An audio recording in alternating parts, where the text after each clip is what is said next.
Good afternoon, good evening, everybody. Welcome back to the Random Show. Hope you're well wherever this may find you. Apologies for the tardiness. Those of you who are here, for those of you who are here, big up everybody in the stream looking in. I've currently got the fucking UFC on the side here playing. I've also got the what's that? What they call the Colorado Buffs versus TCU. Don't ask me what TCU means, but I've got that on one of the tabs open also, so I'll be flicking in between to see Wagwan in it, to be checking Wagwan with UFC and Wagwan with the flipping TCU thing. It's actually quite advantageous that UFC is taking part in Paris, which means it's a bit early for me, so I can watch it tonight and then maybe still go out later on, which is great because usually when UFC is on Saturday, I have to kind of scrap all my goings out and just stay in and watch it all night because it happens to start in the midnight times and whatnot. You get me? But yeah, big up everybody tuning in. I appreciate all of you. We're gonna have a little quick one this time because we've got some things to catch up on that I haven't actually had a chance to talk about. Some bits and bobs and whatnot. So we shall proceed with the evening's entertainment. And obviously, if you're enjoying what you see, you know, just make sure you smash that like button down below and let me know that you appreciate the thing, innit? That's all you need to do. Nothing else, nothing more. There's a guy currently now fighting. Let me see if I can pull up who he is. I don't know why he's so angry, but he did a little middle finger at the crowd. Does anyone know why this guy's so mad? Whoever this white kid is coming in now with the buzz cut. It was like a little pocket rocket. He came in and he, you know, did the old middle finger to the crowd. Why did he do the middle finger? Oh, he's like, okay, cool. He did the whole like slacking with the French. Okay, cool, Nike. I like that sort of shit. You come into that sort of fight and you disrespect the country that you're in, so you become the heel and you have something to fight against. I like that kind of energy. All right, cool, fair enough. His name is, wow, that's the most Irish name I've ever heard. Cowlan Logren. That is super Irish, isn't it? Cowlan Logren. Is that how you pronounce his name? Cowlan Logren. That is a very, it looks very Irish. He looks very Irish also. Little pocket rocket there. And then he's facing a guy called Taylor Laplus. Taylor Laplus. Okay, let's see what I'm going for here. It's white v black. You know who I have to support. Right? You know who I have to support. You know which way I'm gonna go, unfortunately. I'm sure this Cowlan Longhorn is no joke. He's got a fucking undefeated record already. So I'm sure this kid is no fucking joke, but I'm gonna have to support my black brother Taylor. Hopefully he doesn't get strangled to death in the fucking octagon. He doesn't turn this into a race crime. I swear to God. Hopefully this doesn't turn into a race crime, but I think this little Irish kid, he looks like a problem. Any Irish kid that goes to fucking France and purposely pisses off the French and then walks into the stadium and pulls a middle finger up on them, this guy, he means business. So I'm sure this Irish kid is serious, but I'm gonna support my black brother. Come on, Taylor, come on. Anyway, big up the stream chat. Big up Valdez, I see you. Caseload Moses, I see you. Charles Lucas, Koila, big up my guy Koila. Actually, Koila, for all the people in the chat that were disrespecting me, all the people in the chat that are saying, "Oh, Agostinho, you're so late. Why are you always late?" I want you to go through and ban every single one of these people, okay? Ban them all forever. Ban them all. Send them all to ban world. Anybody that disrespected me, right? I'm not going to call out the names because I'm not that guy, but I want to go through every single person and ban them all. Bring the ban hammer on these guys. But yeah, I appreciate you guys, man. Again, apologies for lateness. I had to kind of, I had to get my drink ready. You know me, I had to get my black nectar ready. Feel me? My black nectar.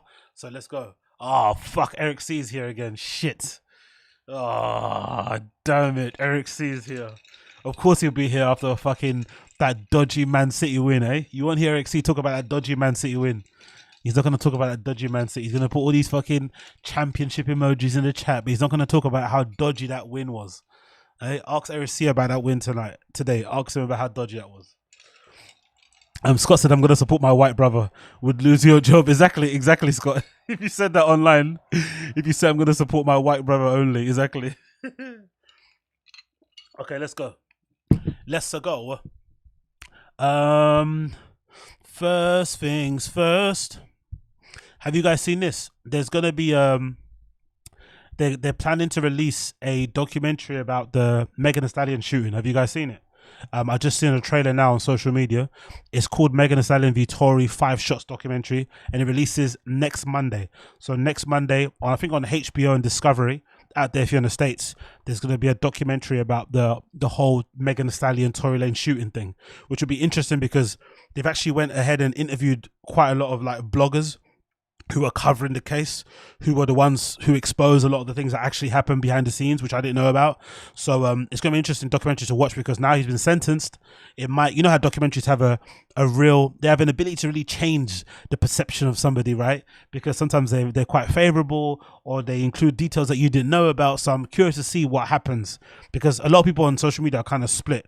I think most of the liberal left-leaning people, the ones who are like believe all women, all believe Megan, and I think the guys who people would say are from the Kevin Samuels school of misogyny, they will believe Tory. But I think for the most part, most people are quite divided as to what actually happened on that night. So I'm interested to see what then happens when people watch the documentary. Let me play the trailer for you guys so you can see where I go on. But this is the trailer of the documentary that's meant to be coming out soon. Megan hears 5 shots in her direction. Her life is forever transformed. Who shot Megan? You're either Team Megan or Team Tory. The biggest case. Let's start again for the beginning. Let me start again one more time. Let's start from the beginning. Megan hears 5 shots in her direction. Her life is forever transformed. Who shot Megan? You're either Team Megan or Team Tory. The biggest case since OJ. She was a megastar. Definitely something special. 220 million views. It was a very good time for him. If Tory Lanez didn't shoot Megan Thee Stallion, why is Tory Lanez calling her apologizing? The fact that she's comfortable lying in her initial statement. If people lie to you, you're not credible anymore. Guilty, guilty, guilty. Wait a minute, what did you say? They were Hey, ready Milagro. to celebrate. She wanted to speak her truth. Fireworks from the beginning to the end. Brand new Megan Thee Stallion versus Tory Lanez 5 Shots, streaming the 4th of September only on Discovery Plus. Oh, big one. I'm really happy to see this. Big up my girl Milagro Grams as well, Mob Radio. That was one of the people who I followed throughout the entirety of the case. She was quite objective. I think even though she's obviously a friend of Tory's and his family, I thought she was quite objective in terms of how she covered the whole thing. So big up her. She got a bit of airtime on there. There she is, Milagro, also known as Mob's World, who has one of the best streams out there for hip-hop related things. So if you don't really like academics and you think he's a bit long-winded and you want someone a bit funny and from a women's perspective, I think you should check out Milagro Grams. Her channel on YouTube, I think it's called Mob's World, I'm pretty sure. So check out the channel. They do really good live streams. She does really good live streams on hip-hop stuff. But yeah, I'm eager to see what happens when this does release. I'm still of the thinking, personally, Tory didn't do it. I'm still of the thinking Tory didn't do it. But unfortunately, as we've seen in the court of law in general anyway, I think it's the same in the UK. You basically have to prove that you didn't do it. You can't just let the courts come to that conclusion for the evidence, because the prosecution is going to try and paint you out like you're guilty. So I just think Tory went into it trusting the legal system too much. He thought if he just let the case speak for itself, that he would get the verdict that he wanted, but he didn't. And if anything, kind of, Megan and her team did what they meant to do. They did what they did really well. They presented the case very well. Megan in court was a very good witness, how she was crying and talking about the emotional pain of the whole affair. It was very difficult not to feel sympathy for her during the whole thing. So I think Tory kind of fucked up in that regard. He probably was a little bit too, I wouldn't even say arrogant. Maybe he just trusted the process. Like I said, trusted the process too much and thought, if I didn't do anything wrong, I got nothing to kind of scream and shout about. But I think if you get dragged into court, you just have to fight for your life. You can't just sit there and hope that the court's going to come to the right decision. You've got to fight tooth and nail, because if you don't, the other side will, and they're going to bury you.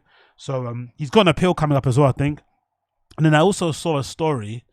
It's got an appeal, and I saw a story that allegedly he's married now or something. I'm not too sure if that has to do with him not getting deported, but let me see if I can check that out. Tory Lanez married. I saw that on my feed at the moment. I'm not sure if that's true.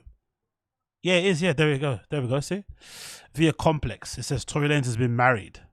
So I don't know who the new wife is, or if we know who she is, if she's famous or not. But I'm assuming this might have to do with him not wanting to get deported. Because I'd imagine you know, if he gets deported, it kind of fucks up, you know, a lot of stuff for him, probably business wise, and just in terms of family.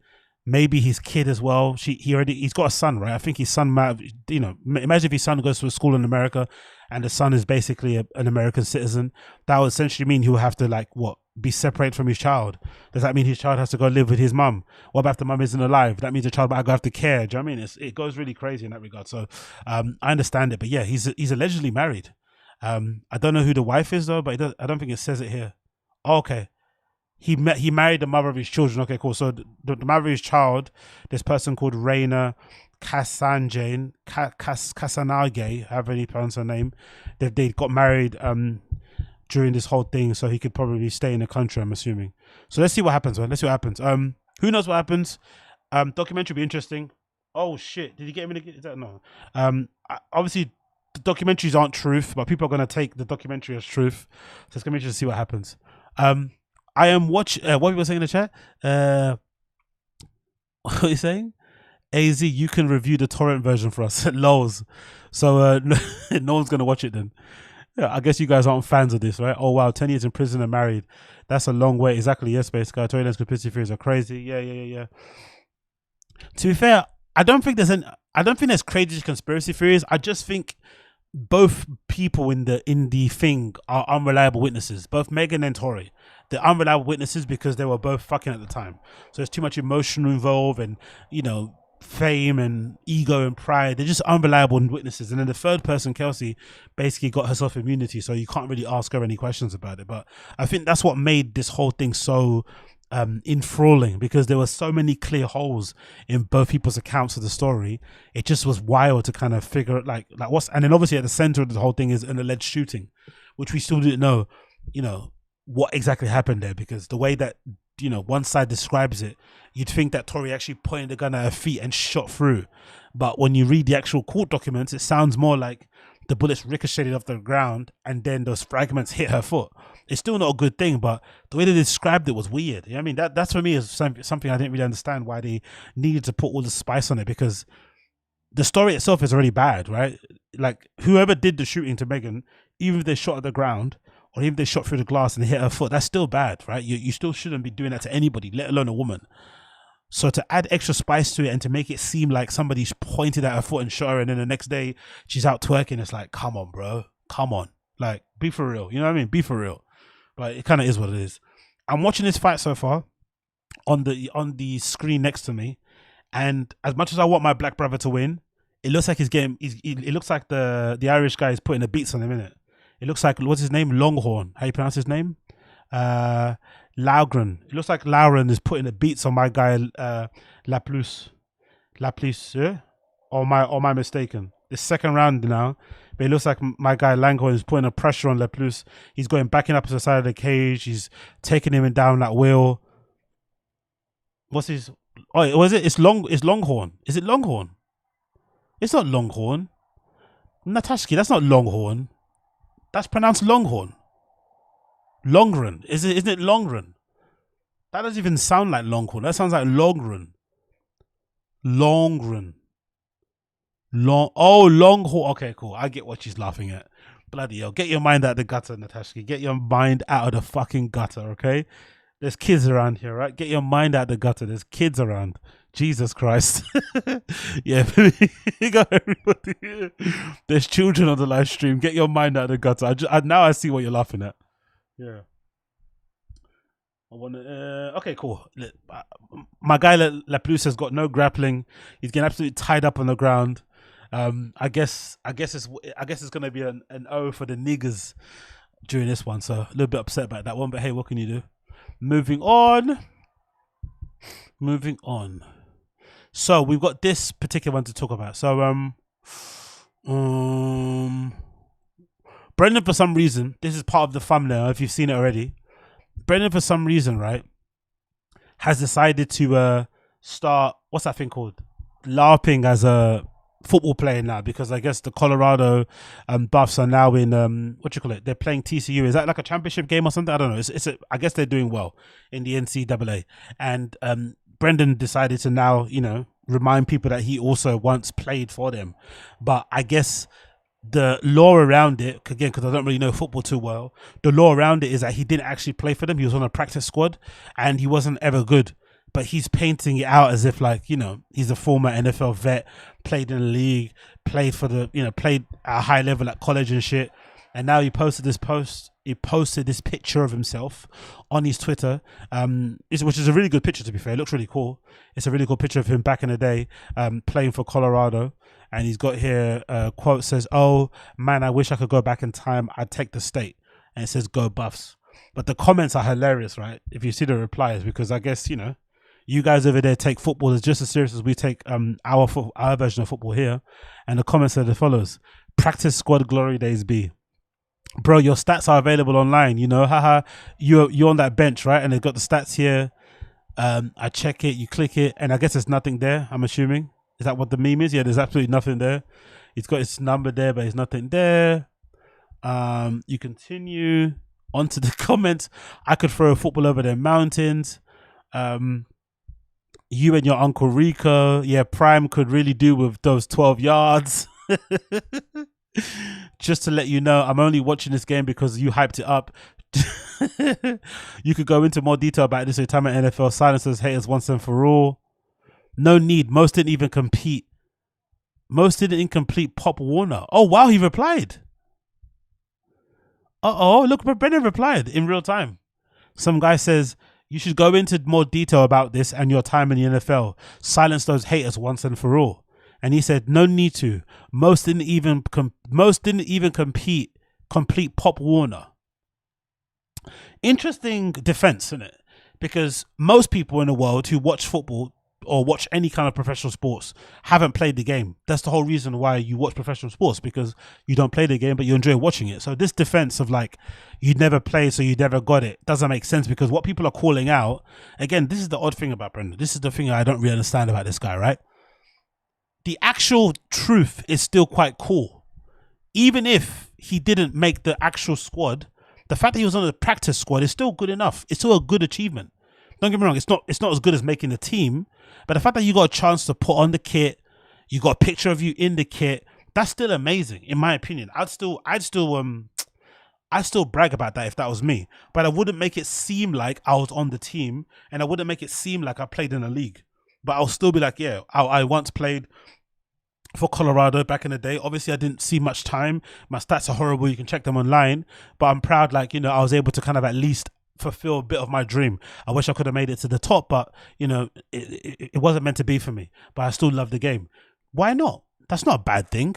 But adding the extra spice, the extra salt to the story just for the sake of it, it then opens you up to ridicule. Because if there's one thing that I've known online is that there's people out online who legitimately live and die by these sports. Like, these things are the things that legitimately give them meaning, and they know a lot about them, sometimes more than the actual professionals when it comes to stats and shit. So if you lie, they will call your shit out. They will call it out. And I think football in America, similar to, like, you know, your guys' army and the Marines, you have a lot of these people who like do a lot of stolen valor. I don't know why it is. We don't really have it a lot in the UK, I don't think. I don't know why we don't actually have it in the UK. We have a lot of people in the UK pretending they're famous and shit, but we don't really have a lot of people in the UK who kind of lie about their athletic career, because it's not really worth it, really, to be fair. I don't really people care that much. But I think in the States, maybe because you attach a lot of value to sports because of college and shit, and obviously local, you know, local town hero, you know, prestige, a lot of people love to lie about fucking, like, the thing that I find pathetic about the American lie is that you'll lie about college sports. I get lying about professional sports, about lying about, you know, playing in the fucking NFL and the NBA, fair enough. But lying that you played for your college team is so pathetic for me personally. If you didn't make it, you didn't make it. It is what it is. But lying about your professional team, or your college team, is beyond pathetic. But for me, if I was Brendan, I would be happy that I got a chance to play. You know, I've got the kit as well. Actually, let me change the tabs. I want to see what the score is so far of that college game. Oh shit! Colorado are winning. It's 31-28 against TCU. Wow. Okay, pretty sick. 31-28 at the moment against TCU.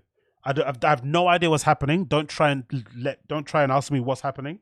I've got a picture here where I can see somebody called Edwards number 3 sitting on the bench and stuff. I don't know what's occurring on the screen, but at the moment, I'm seeing Coach Prime walking up and down the line, and the score is currently 31-28.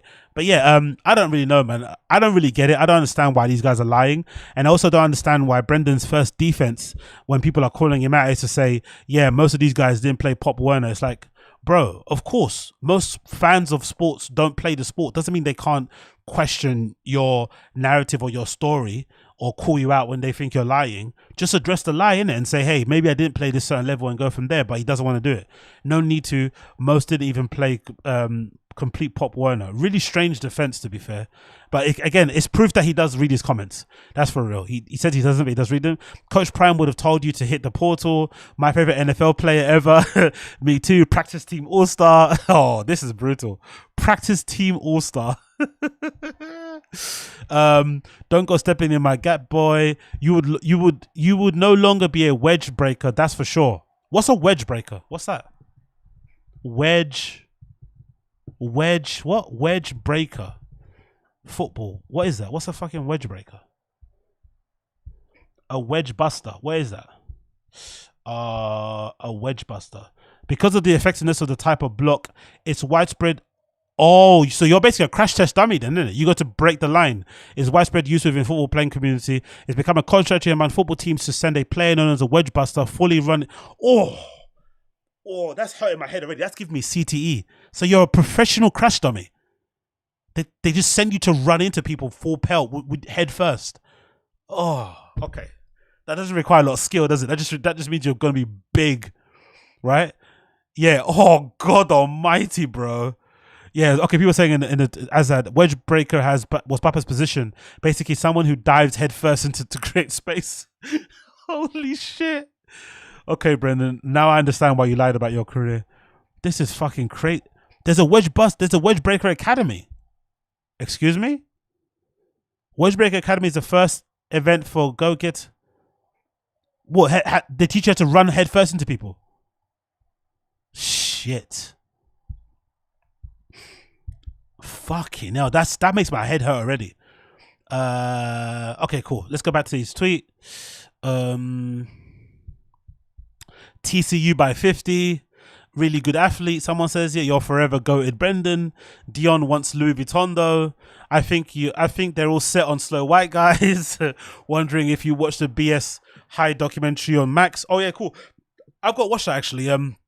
I need to watch this documentary. Everyone's talking about it. I forgot. It's called that, right? BS High. Is that a documentary?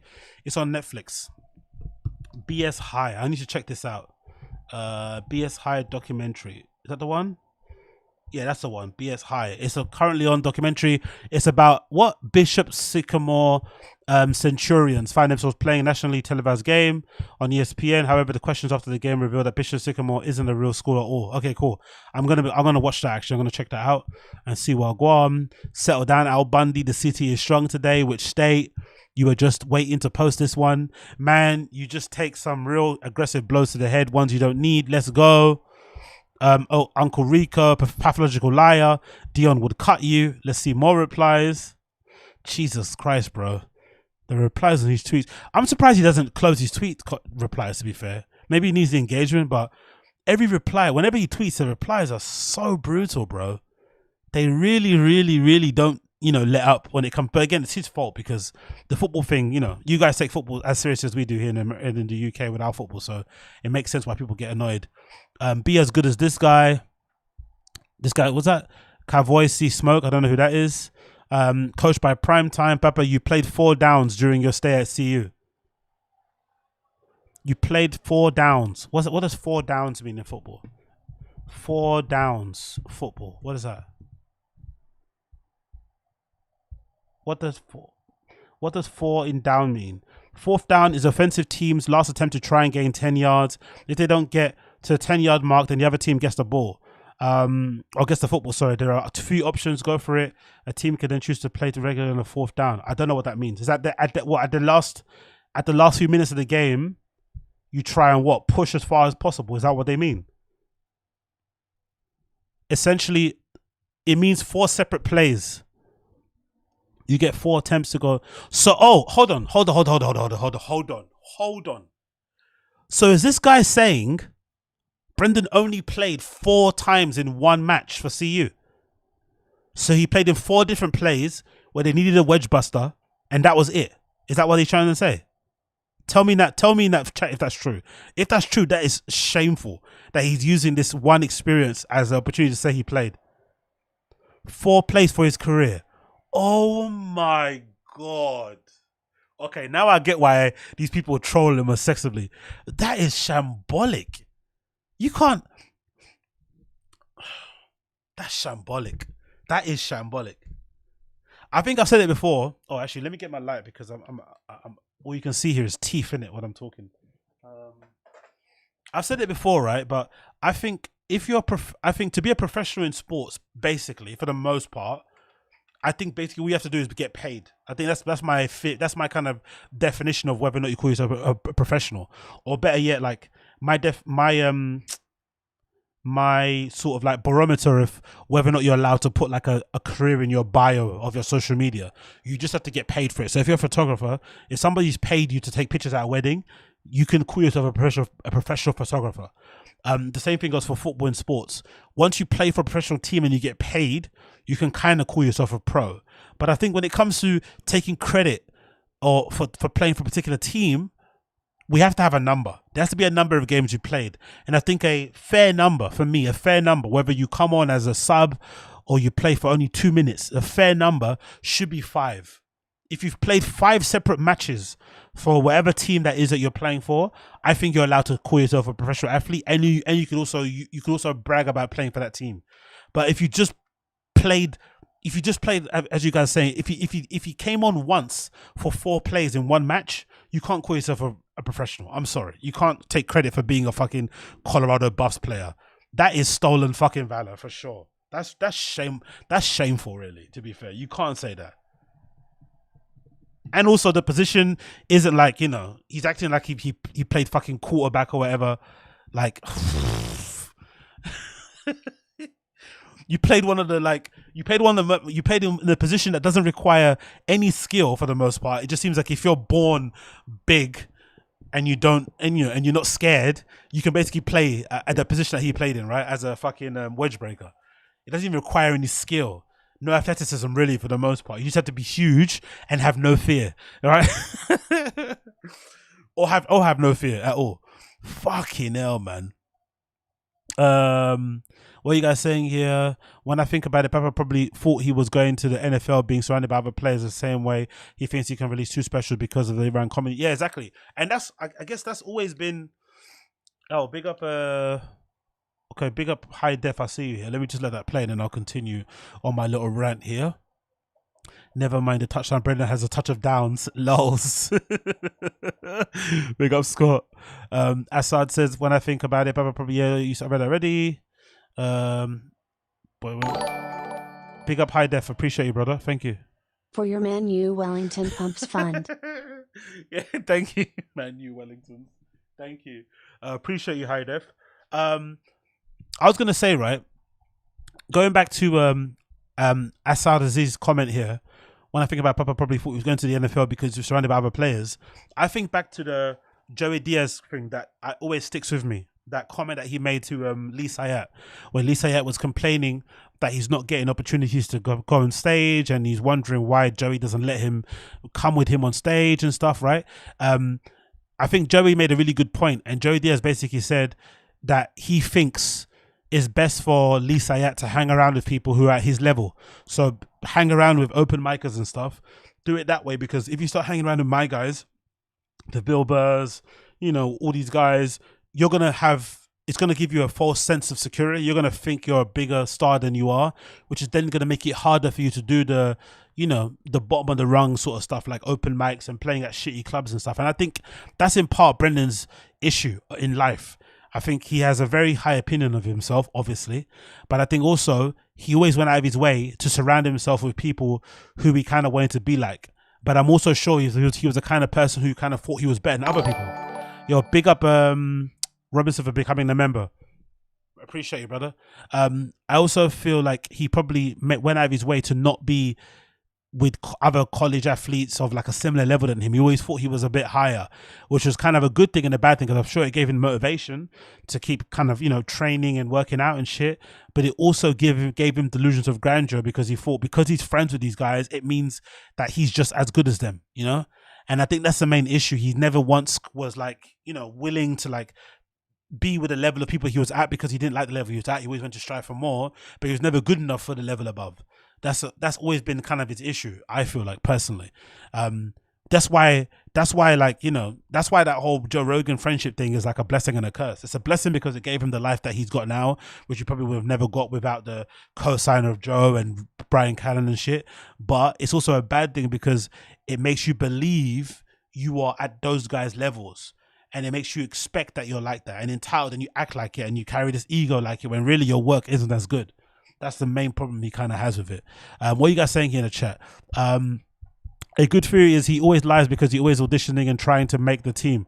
Oh, God's node. Yeah, true.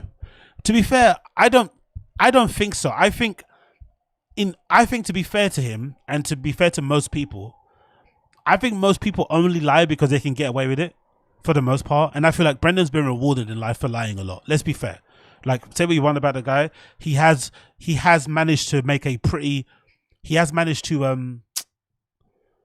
good life for himself by lying. You know, he's done pretty well for himself, and I think there's no incentive then to change, because lying has got him quite far. The fake it till you make it thing has worked out for Brendan pretty well. So I understand why he does it. You know, I understand why he does it. So Izaki didn't touch Izaki. He gone away like because I think most of us in our lives, the lying kind of, you always hit a brick wall. Eventually something will have to give, consequences will come, and then you have to kind of fix up. But I think Brendan hasn't had to do that.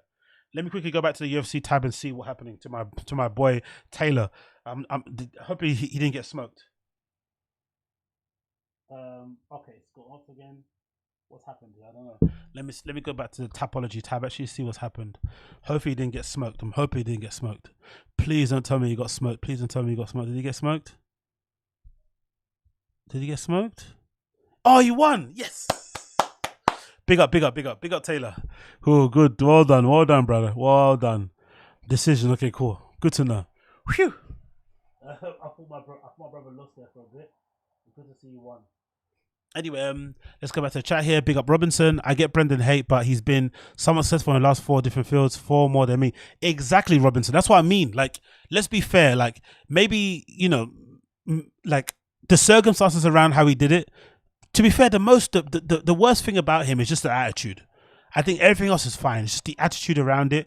The way he treats people is horrible. That's the main issue that he has with it, right? The main issue. For me personally, you know, especially being a former fan, just his attitude fucking stinks. But let's be fair. Like Robinson said, he's been somewhat successful in 4 different fields.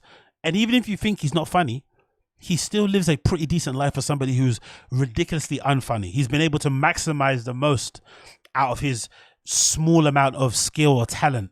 He's gotten pretty far. Do you know what I mean? Like, to be fair to the guy, he employs a bunch of people. He's got a liquor business that he's allegedly going to sell to Aaron Rodgers. Who knows if that's true, but if that does happen, that's fucking amazing. You know, he's got a successful podcast that, even though it's not getting good views now, it's still getting a decent amount of views that allows him to kind of, you know, pay people, employees. He basically hired Brian, is basically his employee in this regard. The food truck show, UFC show, all this stuff. It's all good in one way, but it's more so the attitude that around it and the human being that's a bit of an issue, you know? A little bit of an issue. Let's scroll up here. To be fair, all of pro sports is 90% practice to 10% performance. David Icke played 100%. Really? David Icke played soccer? For who? David Icke was a professional soccer player. Are you taking a piss here? Are you trolling me? David Icke used to play football. What? Let's go to Wikipedia. If you honestly, this is gonna be the best troll if you got me to fucking search for this. You telling me David Icke used to play football? Let's see. Football. Former footballer. Icke, hold on. Icke has said he made no effort at school, but when he was 9, he was chosen to be a junior in the school's third-year football team. He writes that this was the first time he succeeded at anything, and he came to see football as a way out of poverty. He played in goal. Wow. Which he wrote suited a loner in him and gave him a sense of living on the edge between hero and villain. After failing his 11+ exam in 1963, he was sent to the city's Crown Hill Secondary Modern rather than local grammar school, where he was given a trial by Leicester. He played for Leicester. Fuck off. He left school at 15 and went to Coventry City and signed up as a 67 as a youth team goalkeeper. Oh my God. In 1968, he played in Coventry City's youth team and was runners up in the Burnley FA Youth Cup. Oh my days. He played for Oxford Reserves and Northampton Town on loan from Coventry. Rheumatoid arthritis in his left knee, which spread to his right knee, and ankles and elbows and wrists and hands stopped him from making a career out of football. So he's one of the rare occasions, he's one of the rare examples, David Icke, of if it wasn't for my knees, I would have made it. Right? If it wasn't for my knees, like, he's actually a good example of it. When people fake it, wow, big up David Icke. I had no idea. Despite stating that he was often in agony during training, Icke managed to play part-time for Hereford United, included in the first team when they were 4th and later in 3rd division of English football. But in 1973, at the age of 21, the pain in his joints became so severe that he was forced to retire. Wow. David Icke would have been a professional footballer legitimately if he was able. He's still obviously a professional football still, but he would have been able to have a pretty long career, because goalkeepers usually play, you know, way longer in their age than other outfield players. I had no idea. Fucking David Icke fucking played professional footbal. A shame it ended at 21. That's no age to get arthritis, but wow, man. David Icke has a better professional sports career than fucking Brendan Schaub. And he doesn't even, that's the thing. I found out about this now because of the comment in chat. He doesn't even talk about it too much. From what I remember hearing him speak, he doesn't really mention it every single time. He's not posting pictures of himself in his kit all the time, but Brendan is. Brendan plays a couple of times in the practice squad, gets used as a crash dummy, and the way he's posting about it, you'd think he was Aaron Rodgers, isn't it? The way he posts about his fucking career. Then when you dig deeper a little bit, you find out he was never that good. It's so odd. It's so fucking odd. Wow, that's how he originally got famous. I had no idea, Natashki. I had no idea. He was high level, got injured, arthritis, think, because I went to BBC. That was crazy. Okay, big up David Icke. David Icke has a better professional sports career than Brendan. That's hilarious, you know. Really, really fucking hilarious. But there's some other bits and pieces here as well from the thread on the Fire and the Kid forum where they show some other bits and pieces. Let me see if I can find it. There's a clip here. Because again, I don't know much about football, right? So I can't tell you what's good or bad. But there's I think a video compilation here that shows Brendan getting hit and stuff, or playing, I think, for Colorado. And I guess it doesn't look good because he looks like he doesn't know what he's doing. And he's kind of all over the place. Let's see if I can find it. Yeah, there he goes. SCHAUB Football Highlights Volume 2. I like how they called it SCHAUB as well. Hilarious. There we go. Hopefully I don't get taken down for this. But this allegedly means, again, for my football experts in the chat, please tell me, but I don't really know why I'm going about this stuff, but allegedly this isn't good. Let's get up on the screen here. Allegedly he's not playing. Nice play, white boy, you dumbass. Hold on, why was that a holding call? Why did he get punished for that, actually? I don't get that. Wasn't the guy in black holding him back? Can someone explain that in football terms, please? Why did Brendan's team get punished for this? No, sorry, Brendan's in black, innit? He's the one in black. So why is he getting punished for the holding call? Isn't that what he's meant to be doing? He's meant to be holding the guy from getting the ball from his player, right? Please tell me. Oh, he held the jersey. So you're not you can't hold the jersey. You have to hold people with your palms like that. Is that what you're meant to do? You can't hold. How are you meant to block then if you can't hold somebody? What kind of rule is this? You can't. Honestly, how can you block if you can't hold? You have to just stand out in their way like that, like you're Brian from fucking Family Guy. Yeah, you can't put. You can block. You can't grab. So I can just do this. Hey, but I can't hold you. Push them off. Can't hold the jersey or arms. It's called blocking me. But can I back up to them then? If they're running, can I back my bum into them? Or would I get sent off for that if I back my bum in? She a baddie, she's showing her panties. What happens if I do that? If I turn in and back into them, back my bum into them, will I get sent off? Oh, okay, cool. So he was grabbing a jersey and he wasn't looking. That's why he got punished. You can yank a player down by their dreads if they're outside their helmet. It's as long as they're the ball. Lols. Okay, cool. That's a Coiler. That's a penalty for back shots, mate. Back shots is a penalty. Okay, cool. So he got punished because he was holding the guy's jersey and because he wasn't watching the play. He was just staring at the guy. Man, football rules are weird, man. Such a constrained game. You can't do shit. I thought you could actually like pull people down and shit, man. That would be fucking awesome. Like, Argh! Okay, that's just holding. Okay, so let me play it again because I can't really see what he did wrong here. Let me just get a hand on this one more time. That's the play. Exactly the way they've drawn it up. Stefan Robinson from the 5. And Brendan's in the black. The guy in the white's trying to get the ball. Robinson got some blocking. Oh, okay. I see. I get why he did that. What he did was wrong there. I see it. I clearly see it. He's holding him. He's not looking at the ball. He's pushing it. Yeah, cool. I see. Far side and a flag goes down. It'll negate a nice return again. If that happens and you're a Colorado player, are you pissed off at Brendan? Are you annoyed that he did that right in front of the ref like that and it was so blatant holding? Is that something that you get annoyed about when you're in teams? Like, oh my God, what the fuck's wrong with you, man? Is that something you get annoyed about, or is that just part of the game? You just didn't get away with it. What happens if you're? Because I would be a bit pissed off. You do the whole play, and then he fucking invalidates a play because he decided to fucking grab onto the guy's jersey and push him in the opposite direction of the play to the side in clear view of the fucking referees. It is annoying. Okay, cool. Yeah, there we go. Cool. Okay, let's continue. Flags go down at about the. They were looking at him as well. Look at them. See, this is my theory. This proves my theory, anecdotally, of why Brendan hates black people. Look at all these black guys from Colorado, all these big black guys, and this white guy, all staring at him, like giving him the evils. Because Brendan's probably over there with the guy still holding him, right? He's probably still holding the guy now. Look at all these black guys and that one white guy staring at Brendan. This gives me the reason why Brendan doesn't like black people. This is why he fired Malik so quickly, you know? Look at that. All of them looking at him like, this fucking nigga, huh? This white ass nigga. Brendan, man, fucking. How's this nigga already got CTE and he's only played for 4 plays? How you already got CTE and you're not even and you're on the practice squad?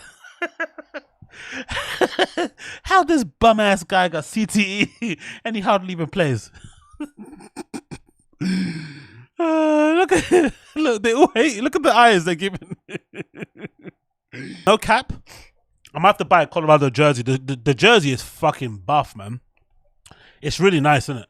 Especially this old jersey. It's really fucking cool. Colorado have a nice fucking jersey. I'm even seeing the one they're wearing now. Very, very nice. Very, very, very nice. Oh, nice play, white boy, dumbass. Another play here. Fielded right at the goal line by TORY. Okay, there's Brendan there. What's he doing? What's he doing wrong? Washington he could be lost him. By the first man. And got the easiest job in the country for 3 quarters. Brendan, man, he looks so lost out there, innit? Again, don't get me wrong. To be fair to Brendan, I think in sports, unfortunately, like I think you see it a lot in the UFC. UFC is really clear of that, right? The UFC, what's a good example? What's a good example? Yeah, the good example is this one. What's his fucking name? Justin Gaethje. Justin Gaethje is super high level, right?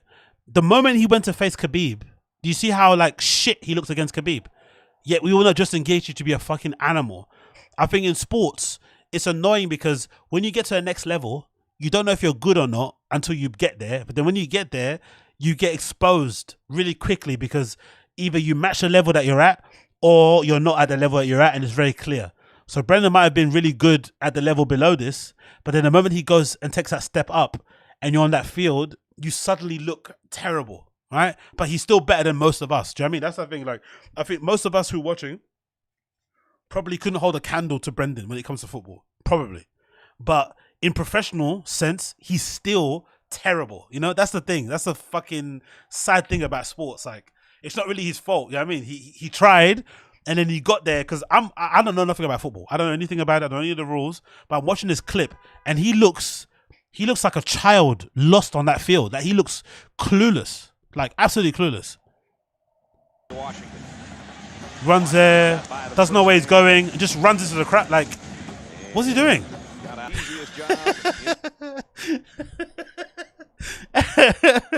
He doesn't even look like.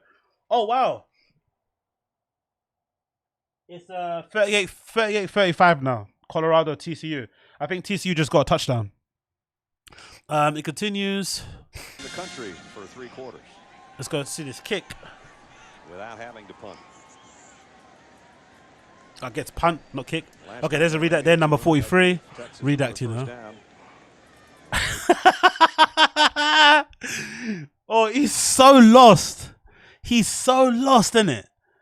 He doesn't even know where to stand. And I think personally, maybe I'm not mistaken here, but I think in football, much like our football, you have a session where you do like tactics, innit? I'm sure. You sit down, there's a board, your team goes through tactics or goes through formations, you go on the field, you practice those formations to a T. So everyone knows where they're meant to stand in different plays. I'm assuming that's what happens in football, right? I think that's how it happens. So most likely they already did this in training or watching tape. So Brennan should know where he's meant to be standing. He should know where to stand. But in this play, watch, he tries to stand one place, then he moves, and then the guy tells him, get to that fucking side, man. What are you doing? Look, there he is. He's like, look, you're in the wrong place, you fucking idiot.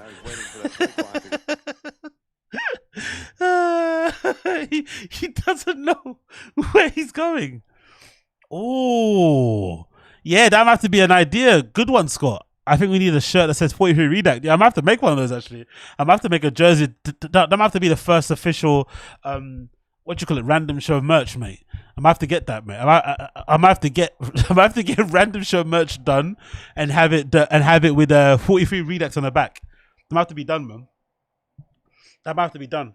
That might have to be done. Yeah, I might have to do that 43 Redact jersey.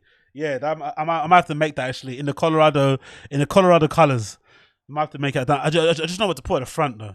Maybe I'll put like random or something, or just put the numbers again at the front again. But yeah, that might have to be done. We might have to do that. Yes, well done, Scott. That's Scott. All $20 of the fucking residuals I'll give to you, mate. Yeah, I'm gonna make that jersey. That's a fucking brilliant idea, actually. I'm gonna actually write that down. That's an absolutely brilliant idea. Let me write that down before I forget. Colorado jersey merch idea 43 Redact. Yo, big up High Def. Yeah, man. You can be the best player in your school district, then you go to college and all the other best players from all across the country are there, so you're back to square one. Basically a rookie. Oh, big up Austin Casey, I appreciate you. Yeah, exactly. That's why, thank you, Austin Casey. Thank you for the donation, brother. That's why I don't really blame Brendan too much, you know? Like, hey, he tried, innit? He tried. The only thing I don't like about the guy is the sporting. Big up High Def. Thank you for the donation. Hopefully, Man U will get new owners so they invest in your community in Manchester. Yeah. Thank you, High Def. Thank you. You know what you're doing, but thank you. I appreciate you got fucking guys. What was I gonna say? I don't blame Brendan for that, right? The only thing I have a blame for him is the stolen valor of professional football, the professional sports stolen valor. That's the main issue I have with the guy. Because just being on the practice squad, having tape, like again, I played like Sunday League football level, right? I never played anything higher than that. So it's just like fucking weekend guys. You're playing with dads with fucking beer bellies. It's not nothing to write home about. But if I had footage of me playing for Man United when I was 7, even 7 years old, and it's on tape, I'm going to brag about that, but I'm not going to pretend like I played for the youth team or I played for the reserves or something. I played when I was 7 there. That was all I would do, you know? That was all I would do. I would only do that. I wouldn't do anything else. So I think the stolen valor of him playing there is idiotic, because even playing for the practice squad is a good achievement in my opinion. The fact that you got a kit, he probably still has that kit at home, you have the helmet and stuff, that's still amazing to like talk about. Like that's still quite a cool story. But again, he just isn't satisfied with just having that, you know. Let's continue this video. He gets told to move to the right play, right? Let's go back again, that bit there. Let's go back. So he's really confused where he is. And then he gets told, move there, move there. He moves there. Last time they ran into him, and that gave he gets moved again. Oh, he moves himself again. Look, he doesn't know where to be. play clock to go down as far as he possibly can. So hold on. Was that person the one that Brendan was meant to block? Please no. Oh, I don't think it was though. Was that the person he meant to block? Was that his man that he lost? Number, what is it? He's 43, right? So it's number 18. Was Brendan meant to block number 18 and he let him go? And then he's the one that got the... Fuck. I think it might have been one of these two that might have done the block at the end. Shit. Now he's waiting for that play This is a terrible, terrible performance, bro. to go down as far as he Let's see, let's see. can I think it was one of those two. I think it was 19 or 18 that got the block at the... Or 16, I think, was it? before punting away. Yeah, it was, wasn't it? Oh, no. No. The guy Brendan lost was the one that got the side. That one, I don't know what that's called when you take the guy down, but fuck, look, there's Brendan here at the back. Look, you can't see him because my camera's blocking him. But let me see if I take my camera off a bit so you can see. How to take it off here, right? Look, there's Brendan here. The guy he was meant to get, the guy who's meant to tackle, or the guy who's meant to, like, you know, get at his side, block, that's Brendan. And I think that's the guy, look, 16. That's him. That's the guy he lost. The guy he lost in this is the one that went to do the block. See? There's 16 there. No, sorry, on the other side. Sorry, you can't see it because of the chat box. Let me get rid of the chat box so you can see that. Look, see? There's the guy he was meant to block. Brendan's guy was here.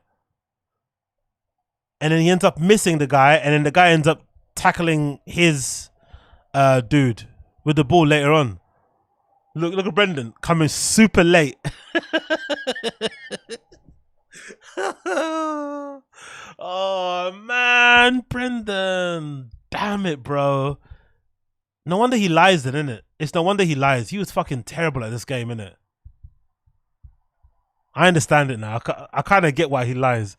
Because the truth is worse than the, like... Fuck, bro. Imagine you have your... What, his friends are like, what? Tim Tebow. That Kloppenstein guy, he was really good, right? He had a proper NFL career. And then you just like...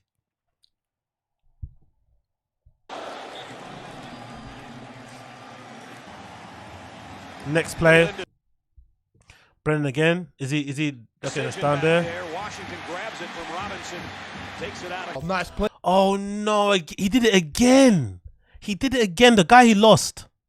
The guy he lost was the one that got the ball. Look, it happened again. Let me take my face cam off. But look. So there he is in the corner. Can you see him there, right? There he is there. And then this hold on, where's the guy? That guy there, number 5, he loses him, and that's the one that tackles his guy with the ball. Nice play, White. Shit. Don't worry, he's the second guy, not the first guy, but damn it, bro. He's not, he doesn't look impressive here, does he? No wonder he didn't get signed by a pro team. These are his highlights, yeah. These are the highlights he sent to the Broncos. Fuck, bro. Even the Miami Dolphins, who I know to be terrible, they wouldn't have taken him, would they? Even the Dolphins wouldn't have taken him. Fucking hell, bro. He stunk, innit? He stunk at football. decision back there. Washington grabs it from Robinson, takes it out of... Nice play, white boy, you dumbass. I'm sure. I bet you any money, right? I bet you any money. I bet you any money. There are probably some homeless cats out there. There might even be some viewers of mine who fucking have played out, who are better than Brendan at football, or who have played at a higher level. I bet you. Hopefully someone comes out in the woodwork, but I bet there's probably a random person that watches some of this type of content online who's actually played at a higher level than Brendan. I bet you there is. I bet you any money that person exists. That is horrible. He was terrible. No, now I understand why he lies. I'm not gonna lie. I get why he lies now. I completely understand why he lies, because the truth is he was garbage at football, bro. Alright, cool. Let me see the score now. Oh shit, 42-38. Why do TCU do this? What's that about? Look, this is some Illuminati. All the TCU fans are doing this. What's that? You guys in the chat, what's this sign mean? Why are they all doing like that? What's this shit called? All the TCU fans are doing this fucking reverse Illuminati shit. What does that mean? It's now, yeah, 42-38. Oh man, come on, Colorado. White white powder. Yeah, they're doing white powder because they're all stuffing. A lot of TCU guys are stuffing what's his name, Deion Sanders' son. He's the one playing quarterback, I think, for Colorado, and a lot of his throws that I'm seeing, I don't know what they call, don't get me wrong, but a lot of his throws I'm seeing from the corner of my eye are getting intercepted, or they're just landing short. I don't know if it's because he's tired, because he's been playing all game like that, or not. Oh, this is a good touchdown. Fucking hell. Whoever that receiver was, what's that? Number 3. Who is that? Hey, Edwards for Colorado is fucking insanely good, isn't it? He's rapid. Who the fuck is that? Edwards for Colorado. Shit. Edwards for Colorado is fucking good. Whoever that kid is, number 3, that kid's a fucking beast, bro. But yeah, they gangbanging. It's their mascot sign. Okay, cool. Thank you, Austin Casey. They're gangbanging 666. It means they're peri blue. They're Pyru in it, yeah. TCU Pyru. Oh god, big up Abby Martinez. Appreciate it, brother. Yo, I'm on the line for Electric Zoo right now. Big up the Electric Zoo gang. Do all the molly that I can't do, mate. Make sure you're safe. Drink a lot of water. You know, make sure you're not going in there with an empty stomach. Or if you do get the munchies, grab a little banana, or eat someone's banana, pun intended, and have a good time, Abby Martinez. Hope you have a blast out there, man. Wish I was at Electric Zoo right now. I'm not gonna lie. But we're out here, you know what I mean, talking through a webcam, laughing at Brendan. That's what we're doing. Yeah, exactly. You know me, Natashki. I'm getting into football, man. I'm gonna start getting into it and start practicing.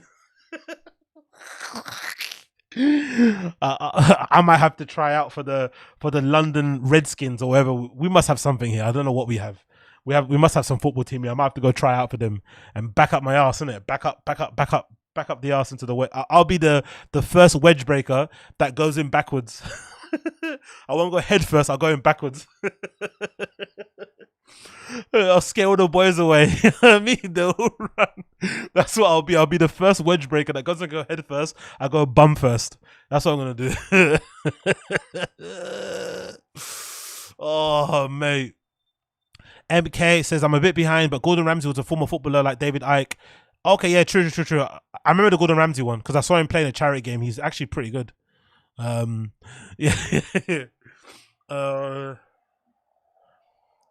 You could just do American football reaction videos and grow your channel. Yes, that's true. Actually, Asad. Yeah, I might have to do that. Actually, I actually I like the complexity of the game, the tactics and stuff. The only thing I don't like about it is the amount of restrictions. There's so many rules, but I do like the complexity of the tactics. I think that's super interesting. Obviously, I think by and large, in terms of athletes, I think American football has the best overall, personally, when it comes to like strength and, you know, cardio and shit. It's fucking crazy. I think footballers are really up there also, but I think in terms of strength, like, you know, you see guys there who are like 300 pounds running like down the field, like full pelt, crazy. Do you know what I mean? I'd love to see that sort of shit. So I kind of want to check that out more and get into it a little bit. You get me? I'll play catch with you, Zaddy. Koila. Yeah, big up Koila. Exactly. Just out here dump trucking, exactly. Imagine me going fucking backwards into a fucking to break the line.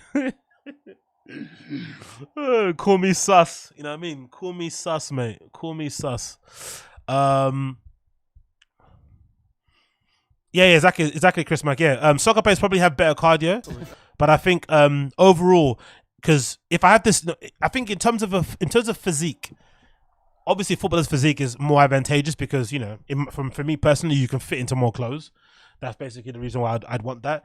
But I think overall, in terms of like proportions and shit, American footballers are up there in terms of their physique. Like, they look incredible. Do you know what I mean? Like, super lean, also jacked, really fast. Do you know what I mean? Big legs, big arms, big chest. Like it's not all like weird looking. You know what I mean, like bodybuilder type style of bodies. Like, and obviously it's functional too. Is it? I mean, it's functional. Like they can actually run, jump, push, pull. Like it's fucking incredible. I love all that shit. I love watching the workout videos of some of the footballers as well. It's fucking great to see. The guys that big being able to like do little drills and shit and shuffling their feet really quickly. It's fucking incredible. I love all that stuff. Big fan. Will I be able to get the rules though and figure it all out? I don't know. It's a bit complex, but I'm going to give it my best shot. I may have to do what you guys say as well and just buy the games. So I don't really play video games anymore, but I might have to just buy Madden and shit and those type of stuff. And I think that will probably help me get a little bit of a primer in terms of the overall knowledge of the game and stuff. Because at the moment, my eyes are still a little bit slow. I still don't really follow the plays well. I'm not really following the ball. I don't really know where the football's going and shit. That's the only problem I've got at the moment. I'm not really up to speed with it in that regard. But little by little, hopefully, I'll start to understand the rules. So I could okay, as I said, you could just start with watching individual player highlights to get a feel for it. Yeah, okay, cool. I'll do that. I'll do that as well. I'll get that's a good idea. Watch the individual highlights as well. And check that out. Yeah. Man will do that. Man will do that still. Moving on from that, let's just go on. Let's continue. Actually, let me see the card. What's happening with UFC so far? Taylor's won. Are we on the main card already? Is that finished already, or is that still on? Oh, it's happened already. Done. First round. Morgan. Okay. The French. Is it a clean sweep of the French so far? Oh no, we've got one French loser. Unfortunately, Zara Farron, the first one, she lost. But so far, the French have won all theirs. Okay, nice to see. Morgan Carrière beat Manolo Zecchini. And then we got another two French guys against each other, William Gomis and Yanis something fighting next. And then OEZDEMIR versus GUSKOV. Oh, he's one of my favorite actually UFC fighters at the moment in the current roster. BENOIT SAINT-DENIS. He's the guy that used to be like a former, wherever the French version is of like Navy SEALs or something. I forgot what the name is. I think is it paratroopers? Or is it, no, I think it's French Legion, isn't it? French Legion is their version of like special forces. So I think he was a former special forces guy. Took up martial arts pretty late, I think, in life. I think maybe in his late 20s or something, if I'm not mistaken. But yeah. So yeah, now he's the UFC fighter and he's really good. What I like about him is he reminds me a little. He's a little bit like he reminds me of the Ilia Topuria guy. I like dudes who are like really aggressive on the front foot. Do you know what I mean? Like, and he likes to like inflict, violence on people in the cage. Like he really wants to rip your head off. So I like that. I like his tempo. So I'm a big fan of BENOIT SAINT-DENIS versus THIAGO MOISÉS. Then you got a woman called Manon Fiorot versus Rose Namajunas. Then you got Cyril Gane versus SPIVAK. So it should be pretty good, man. Should be a pretty good UFC. I'm looking for Sean AZ, the Drake of UFC course. Yeah, exactly. I really like Saint-Denis, and then he's gonna get head kicked today, innit? I've endorsed BENOIT SAINT-DENIS, and he's gonna get head kicked now. Hopefully he doesn't, because I like the guy, but I pray for him. Let's move on. Spoke about this. Let's talk about this quickly. So this is a bit of English news coming from English media, but I'm just reporting on this because I'm reporting on this because I'm actually surprised at the sentence, to be fair, because usually when it comes to vehicular, how do you pronounce that? Vehicle homicide. How do you pronounce vehicular? Wherever that word is, homicide. Usually, for some odd reason, they never get the right sentence. They usually get manslaughter charges, or the sentence is really low, and it's something that I really hate, especially when it comes to people who are under the influence. I fucking hate it, right? Driving drunk and fucking crashing into somebody, and then you survive, and the person that had nothing to do with an innocent party ends up passing away. In this case, it wasn't the case. It was actually a mother and daughter went out to confront a guy who was blackmailing the mum, because I think she was having an affair with the kid, and the kid was blackmailing her to get more money out of him, and then her and her daughter decided to go and confront him in a car. The kid then decides to drive off because he's a bit scared. And then the mum and daughter chase him down the motorway, and as they're chasing him down the motorway and shit, that's what leads to him crashing, and the boy and his friend end up passing away.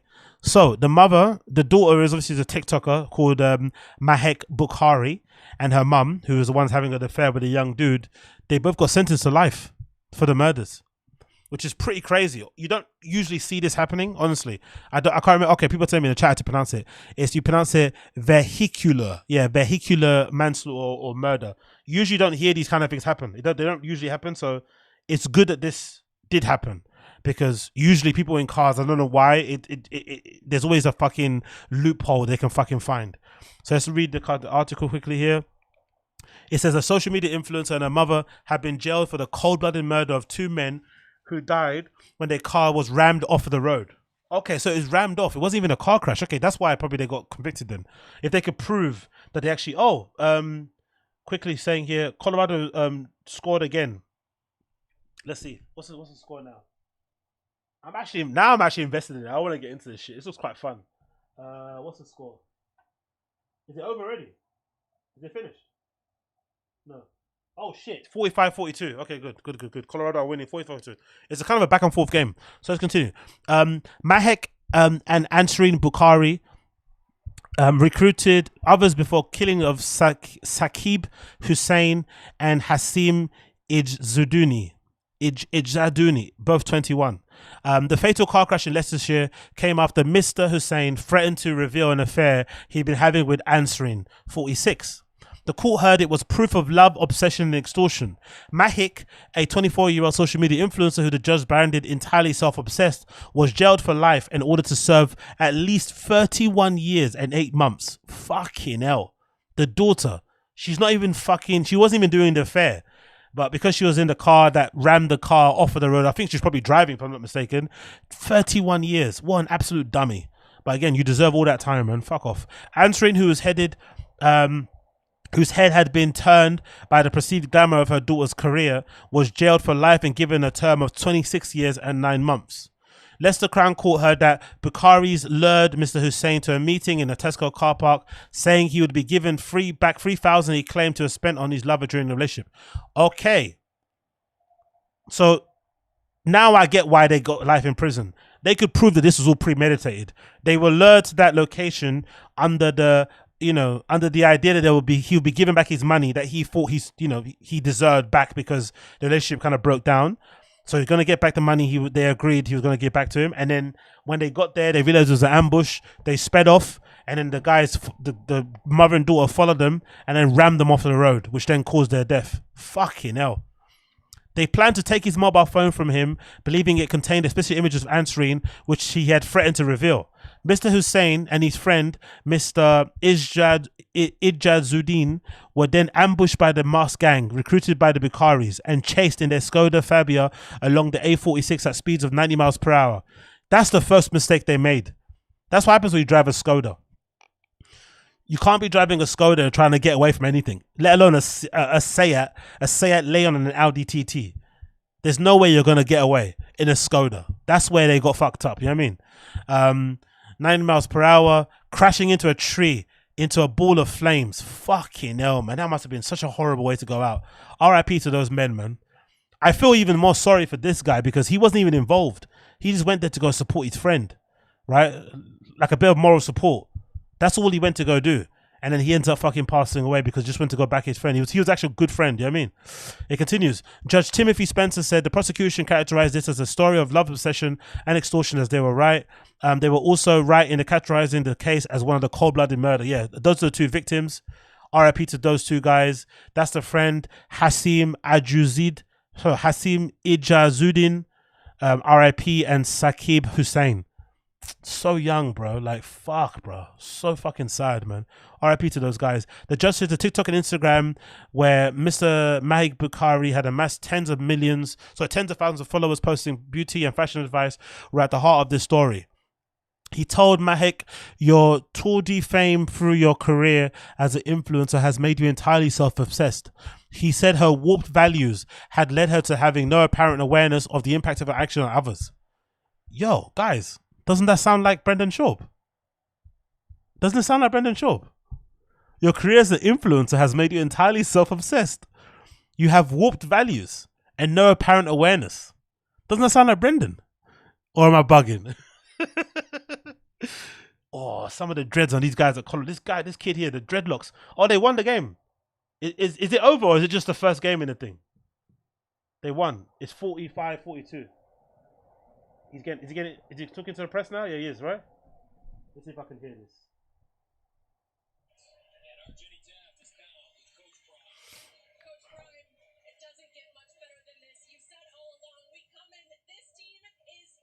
Yo, the dreadlocks I'm seeing on these kids, bro. Woo!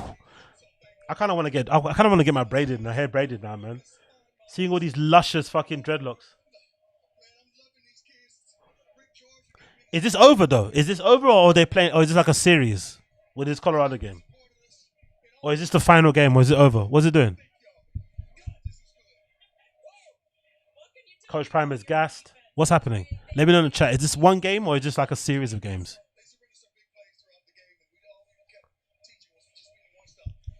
AZ doing a live before 2 a.m. Yeah, big up P09 Bala.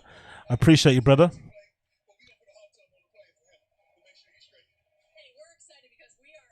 I bet the French guy wins this fight. All right, cool. Let me post off mute. You guys can tell me later if this is a series of games. She blew a kiss to her father, present in the course, as she was taken from the dock to her jail sentence. Jesus Christ. The judge said Ansheen's head had been turned by the perceived glamour of her daughter's career, with her often appearing in the post online and attending promotions and shisha bar openings. He said it was, wow. So that girl was like a proper influencer in like the Indian scene, right? She was doing promotion. She was attending events, going to shisha bar openings. Fucking hell. So I'm assuming in their local community, like this is a big deal that this happened. Fuck. He said it was a world removed from her life as a mother and housewife. He told her, "You're the grown-up in this group. You should have behaved as a grown-up, but you allowed your understandable concern about exposure to strip you of any rational judgment." Yo, the judge absolutely read her down, innit? The judge absolutely read the mum. Very true. He said she made... Yeah, that's true, because you could say, in theory, the mum basically ruined her daughter's life. Yeah. The mum ruined her daughter's life. Oh, Austin. News article, sports fighting. This is the ADHD stream. You know what? I'm not gonna argue against you. I've often wondered if I may suffer from those things. I may be undiagnosed ADHD or ADHD person. You never know. I may be undiagnosed. I have like 2 screens or maybe 3, including my phone, going at the same time, different feeds. You know what I mean? I might be undiagnosed. I'm not gonna lie. This might explain a lot about me. I'm not gonna lie. Fucking hell. Anyway, it continues. Big up Natashki as well. Yes, you know, the ADHD gang, right? Let's have some gang signs, you know, whatever. He cited 2 key WhatsApp messages from Mahek. One said, "I'll soon get him jumped by guys. He won't know what day it is. I'll make sure he gets jumped. He won't know what day it is." Okay, so all these people also got arrested too, or got sentenced. These are the other people who are part of the conspiracy. Earlier on Friday, the court heard statements from the families of the victims, in which the parents of Mr. Hussein and Mr. Ajuzidin said their lives had been changed forever. Mr. Ajuzidin's father, Sikandar Hayat, said his son, who accompanied his friend to the rendezvous that ultimately led to his death, had been innocent for sure. That guy was super innocent. He said he could not understand why the defendants had not called the emergency service after the crash. Oh, so they were still alive. There could have been time to save them, but they sped off. Now I can see why they got life. Premeditated. They lured them to the car park under false pretense.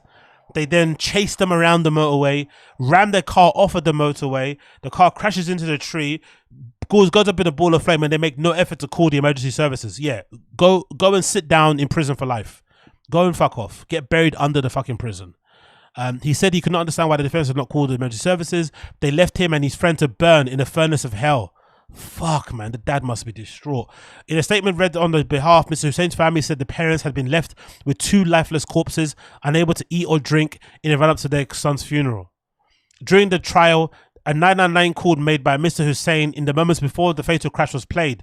He told police handlers, "There's a guy following me. They have balaclavas on. They're trying to ram me off the road." A scream was heard on the line before the call abruptly ended. The judge said it was one of the most moving, distressing pieces of evidence he's ever heard in a criminal court. Imagine hearing that aloud, hearing your kid's last fucking, last words. Awful, man. Also sentenced to the murder are the fellow defendants Rekan Kerwan, 29, Reece Jamal, 23, who were recruited by the Bukharis driving and pursuing the car. The court heard Jamal was serving a sentence for rape. Jesus Christ. So essentially the mum not only ruined her life, she ruined the lives of the victims, and she ruined the lives of all 5 of these people that she involved in her conspiracy to cover her fucking affair. Okay, you had an affair. Is it that big of a deal? Like, so what? It happened. Cool. You get divorced. You have to deal with the consequences like a grown-up. She ruined all these people's lives. These 5 people, and obviously the victims who passed away, and her own fucking daughter. She might go down for the worst mum I've ever seen in my entire life. This might be worst mum of the year. This might be worst mum of the fucking year. Fucking hell, bro. Just because you couldn't fucking keep your little dusty old lady punani in check or whatever, you had to go and then ruin everybody's life, man. But yeah, RIP to the victims. Full feelings go out to their family, and yeah, I'm glad that for once, when it comes to these vehicular murders, that the perpetrators get some lengthy prison sentence, because far too often, these guys get away with manslaughter and shit. It's fucking annoying. So it's good to see that they actually went down for a long period of time, and this might give other people pause to try and do the same thing, because God almighty, man, what tragedy, what absolute tragedy. What are you guys saying in the chat? AZ, yeah, the more you keep telling us if this story, the more tragic it becomes. Awful. Yeah, exactly, Josie. It's one of the worst stories I've heard in a long time. Really was. Really legitimately was, because it was also avoidable. All of it. Also avoidable. And it just turned super horrible. But I didn't know how malicious it was until I read the details about them. She basically told the guy to come and meet her at the car park. She was going to give her the money back that he felt like he was owed, because the relationship kind of broke down. And then, the whole idea behind it was that he was going to come out of the car and those 5 guys were meant to beat him up and shit. So eventually he would have died. Because you don't go to those kind of things just to beat somebody into a bloody pulp without wanting to murder. It would have gone to, someone would have hit him over the head with a bat or something. Do you know what I mean? It would have gone crazy. So one way or the other, it was a premeditated murder, which is why I probably understand why the judge was so harsh with the sentence, because it showed they went into it malicious intent. Join the club, the mum was a whole demon, exactly, Natashki. Eyes closed together, exactly. God damn, she crashed out. Yeah, exactly. Anyway, let's go to this one. So, this is a clip of Dave Portnoy getting into an argument with some guy at some pizza shop. I want to see what you guys think. What do you guys think in this? I personally don't think Dave Portnoy did anything wrong here, because most of you guys know Dave Portnoy's thing, where he goes and reviews pizza, right? One bite, you know the rules, all that sort of shit. And he goes to pizza restaurants all over the world and reviews their pizzas and gives them a particular score. And, because it's a really popular show now, these reviews are starting to become quite important in like the success of a restaurant. If it's a good review, your place will get inundated with orders. You're going to get lines around the block and shit. It's quite good for business, and just in general, it's quite a good piece of content. So he went to this particular place called Dragon Pizza, and he didn't like the pizza. So he reviewed it outside the store like he does with all pizzas. And I guess the guy was listening to his review, and the owner comes out and starts to like berate Dave Portnoy. So I want you to watch this clip, guys, in the chat, and I want you to tell me, who do you think's in the right? Who's in the right or wrong here? Is Dave Portnoy in the right for, like, it's basically insulting the guy's pizza right in front of outside of his shop, or does the owner have every right to defend his pizza that he's making? Like, what do you guys think? Let me play the clip. See what we got. One bite, everyone knows the rules. It is very thin. I do smell the Parmesan. See what we got. Oh, it's a floppy mess. Strong Parmesan. This is an acquired taste. Like, if you get this, know you're gonna get hit with a left, right in the face with Parmesan. I'm not the biggest Parm guy. How do you score that? Because if you like Parm, fine. If you don't, I don't. 6-4. Dave. Yes. Enjoy your pizza as any customer, but I don't appreciate what you do coming in and judging a business with one bite. Well, we do more. Is this your spot? This is my spot. Oh. I hope you enjoy your pizza, but I don't appreciate what you do to small businesses. Well, I help. The good news is I give don't you see it that way. Terrible school. be a little clearer. Move on. Don't stand in front of my business. Let me be clear. Fuck you. Let me be clear. Fuck Get you. the fuck out of front of my business. Fuck you. It's a public street, you motherfucker. Yeah, but it's a my public business. street. This ain't your business. Yeah, but this is my business. And if you Fuck stay you. here, I'm calling the Fuck fucking you. police. He's right across the street. Go get him. What are you gonna tattle me off for standing on the public street? Just being a fucking bitch. Your shirt's 6 sizes too small, fatso. Just go fuck yourself and the whole fucking platform you're on. Oh, you don't like the platform? You're a joke to me, dude. You know what? You're Take making your a joke. fucking show and your fucking game and go somewhere else. Blah, blah, blah. By the way, I've raised $50 million for small business. You're all talk, dude. $50 You're all million? talk. Was that all talk? Yeah, kind of like that New York Times article. Here we go. Here Exactly. we go. Your Exactly. shirt's 6 sizes too small. I don't care. I Lose work some hard. weight. You're a fucking joke. You work hard? Yeah, maybe. My man. You're so full of shit, dude. How? Tell me how. You're a fucking clown. How? I run a business. I work hard. I sold my job. business twice. 100 million, 400 million, bought back for $1. That's a clown? Everything since I got in this business that you represent is an embarrassment. Like to what? this business. Like raising 50 million for small business? Everything. Name it. Everything. Name it. Everything. You haven't Don't named play one your thing. game. You haven't named one thing. I make pizza. It's great. It sucks, You're actually. a fucking joke. Name one thing. Name one thing, asshole. You've given up. I've given up too much of my time. All you've said is everything. Name one thing. You're a fucking Name joke. one to me. thing. Clown. So, who do you think's on the right? Who do you think's on the right there? I think both parties are on the right. I'm not gonna lie. The guy should stand up for his business, even if you make shitty pizza. If someone stands in front of his shop and reviews it, and they got a big review show and they tear it down, you've got every right to defend your business and your pizza. Fair. Dave is also in his right to review it and say it sucks because he fucking bought the pizza with his money. He can say what the fuck he wants. And it's a public street. He can stand out there and say what he wants. So I think both parties are in the right there. Business owners in the right. Dave Portnoy's in the right. But the interesting thing about it, the guy mentioned New York Times articles and shit. So I think that pizza shop owner isn't a fan of Dave. He doesn't like Dave Portnoy. He doesn't like him anyway. So I think he already didn't like the guy.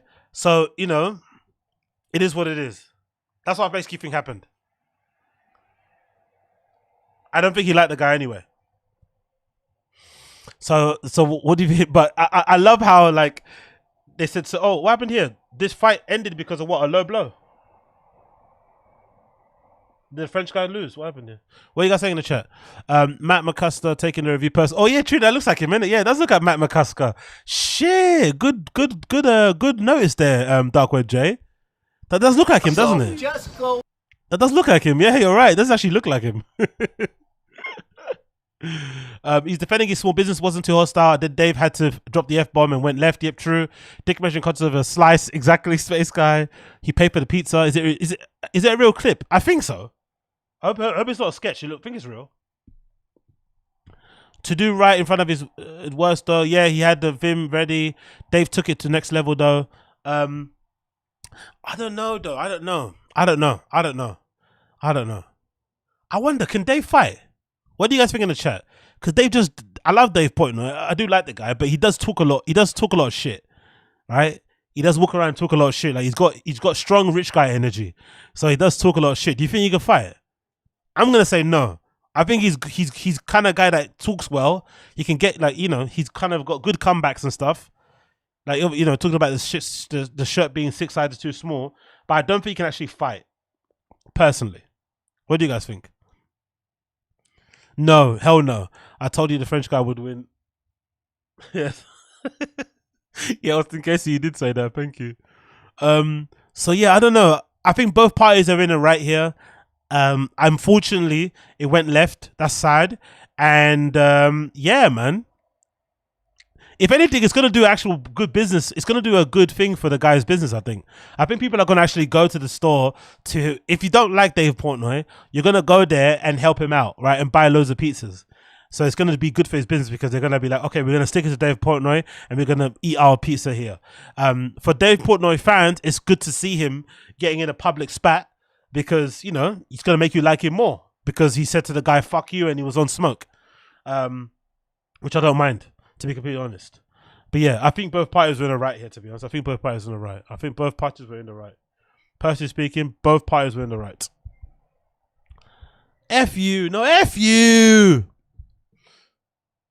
Okay. I'm not watching this fight now, but what the fuck is happening here? Why am I watching a replay? Hold on. Let me see here. Let me hear. What is that?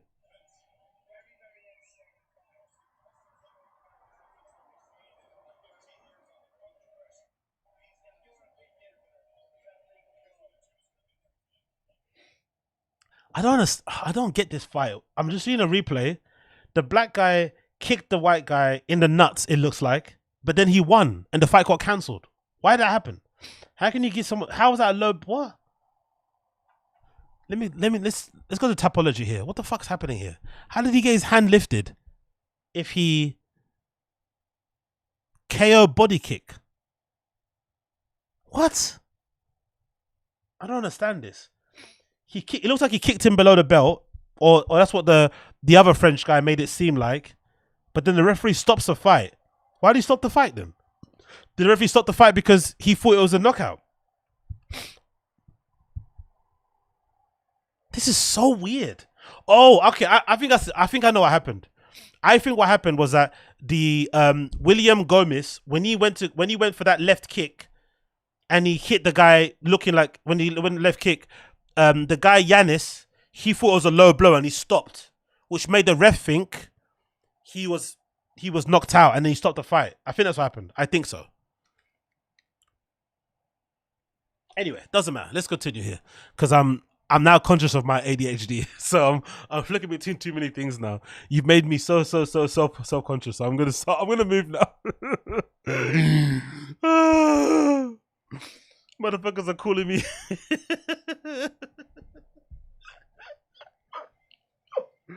I always knew I had mental health issues. I didn't know it was this apparent. Oh, fuck, man. I thought I could hide that shit better. But anyway, it is what it is.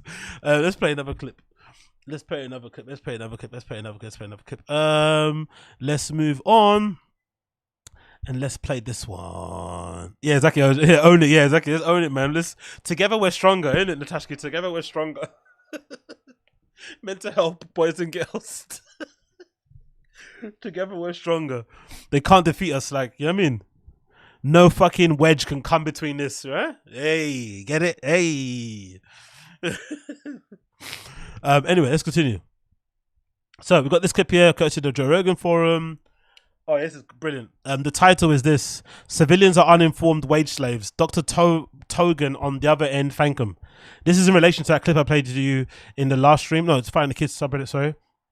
Where Joe Rogan was saying something like, oh, only comedians can be informed. Regular civilians can't because we're too busy with jobs and work and stuff. So we can't be informed on things that are going on, which is why comedians are there to, like, you know, distill that information on the stage and make jokes out of it or talk about it on podcasts. Like, really insane, you know, point of view, and really lacking self-awareness, and obviously another indication of just how in the clouds Rogan and those guys are, because essentially most of these guys have been multi-millionaires for like more than 2 decades of their lives, and they haven't really had to worry about the, you know, the plight of the regular man on the street and shit. So they create all these weird narratives in their head to kind of justify their weird existence. Anyway, let's play this clip because I think this does a good job of kind of making a mockery of this whole stance from Rogan, because he's meant to be well informed, but he's also the same guy like your mums, like your aunties, like your dads and stuff, who reads news on Facebook, reads the headline and believes it to be real.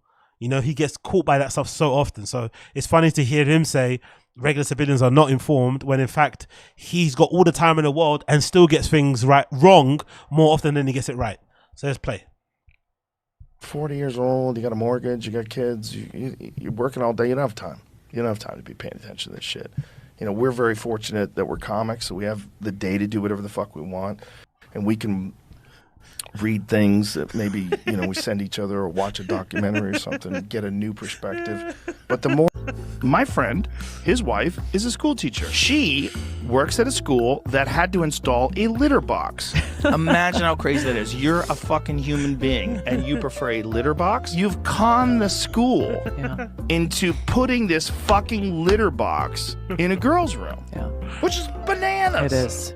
It's absolutely insane. The kitty litter boxes is a weird one. We should probably clarify that a bit. I don't think they actually did it. It doesn't seem that there's any proof that they put a litter box. He's such an idiot. Honestly, have you never been? That's how you could tell Rogan's also never been, you know, never been a regular guy for a long time, because he's been successful and rich for a long time, which is obviously down to his hard work and talent. So give him all the credit for that.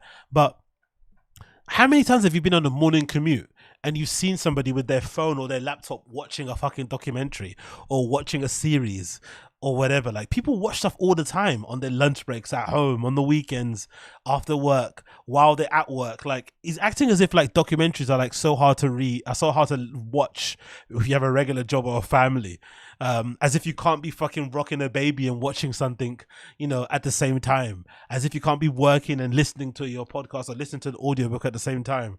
This guy's insane. If anything, regular people are probably more informed than podcasters, because we have limited time. We don't have all the time in the world to like pontificate about cancel culture and all this sort of nonsense. We have to actually earn a living. So the times that you are available, or you have free to do, you know, your leisurely activities or whatnot, or your extracurricular activities, you take that time, you make that, that time is precious to you. You make the most out of it.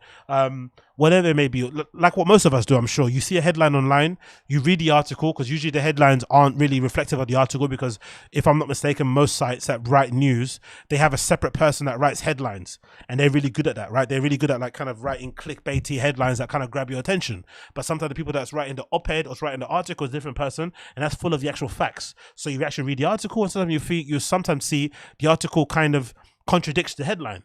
But you read it, so you're more well informed. Then you might go on Twitter and read more information from other people that have, you know, other experts lending some of their opinions. Then you might cross-reference some of that stuff and just type into Google, cross-reference it with other news articles that you've seen. It's not hard to be informed. Everyone can kind of figure it out. It's not that difficult. But again, millionaire, billionaire podcasters who have all the time in the world, who have these lives that they think everybody's jealous of, can't even make the smallest amount of effort of just double-checking things. You know, just having a quick double check and just seeing if that's true. Like that kiddie little fucking story. Like really, that story is so crazy. I would want to actually see the picture. That's what I would do. If I was Rogan and I heard a story about some kid, some fucking non-binary kid in some college decided, or, you know, forced their school to install a fucking, you know, litter tray in their girls' toilets, I would want to find out if that's true. I'd want to see a picture of it. That's how much it will blow my mind. I'll be like, oh my God, I want to see if that's actually real, because that would be so interesting to find out. He makes no effort to cross-reference, no effort to kind of dig deeper, find out more. He just sees that headline and goes on his massive platform and just blurts it out. It's like, come on, bro. Come on. Really? Exactly, good, Natasha. How are you going to repeat another story without a quick double check? It's all it is a quick, just quickly double check to see if it's true. Because personally, I'd want to see the picture. I'd want to see the fucking picture of that litter tray in that toilet. I'd want to see what it fucking looked like. You know, how crazy it looks like, and where have they put it? Did they put it next to the door? Did they put it next to the fucking bath? You know, the toilet fucking cubicles? Like, where did they put that tray? What color is it? Is it like a one there to get made specially? Like a what? Did they tape two trays together? Like, I want to see it with my own eyes. So the fact that he didn't do the research to fucking see it boggles my mind. You know what I mean? Let's play it one more time. This is a fucking great video, man. If you're 40 years old, you got a mortgage, you got kids, you're working all day, you don't have time. You don't have time to be paying attention to this shit. You know, we're very fortunate that we're comics, so we have the day to do whatever the fuck we want, and we can read things that maybe, you know, we send each other, or watch a documentary or something, you get a new perspective. But the more... My friend, his wife, is a school teacher. She works at a school that had to install a litter box.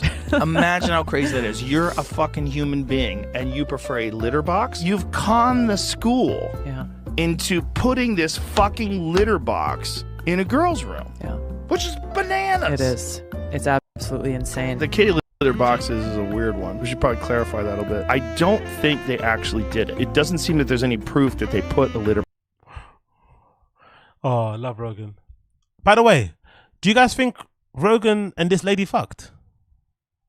Imagine how crazy that is. You're a fucking human being. She's giving honey vibes to me. The way she laughs and smiles at Rogan, she's giving honey vibes. What do you think? Do you think Rogan fucked? I forgot her name. She's a politician, right? Do you think Rogan fucked this lady? What do you think? You think she had a little bit of that Little bit of that Rogan meat. What do we think? Did she have a bit of that Rogan meat? Tulsi Gabbard, right? Gabbard. Do you think Tulsi Gabbard had a bit of that? Do you think she gobbled on some of that Rogan meat? What do you guys think? Do you think Rogan gobbled her?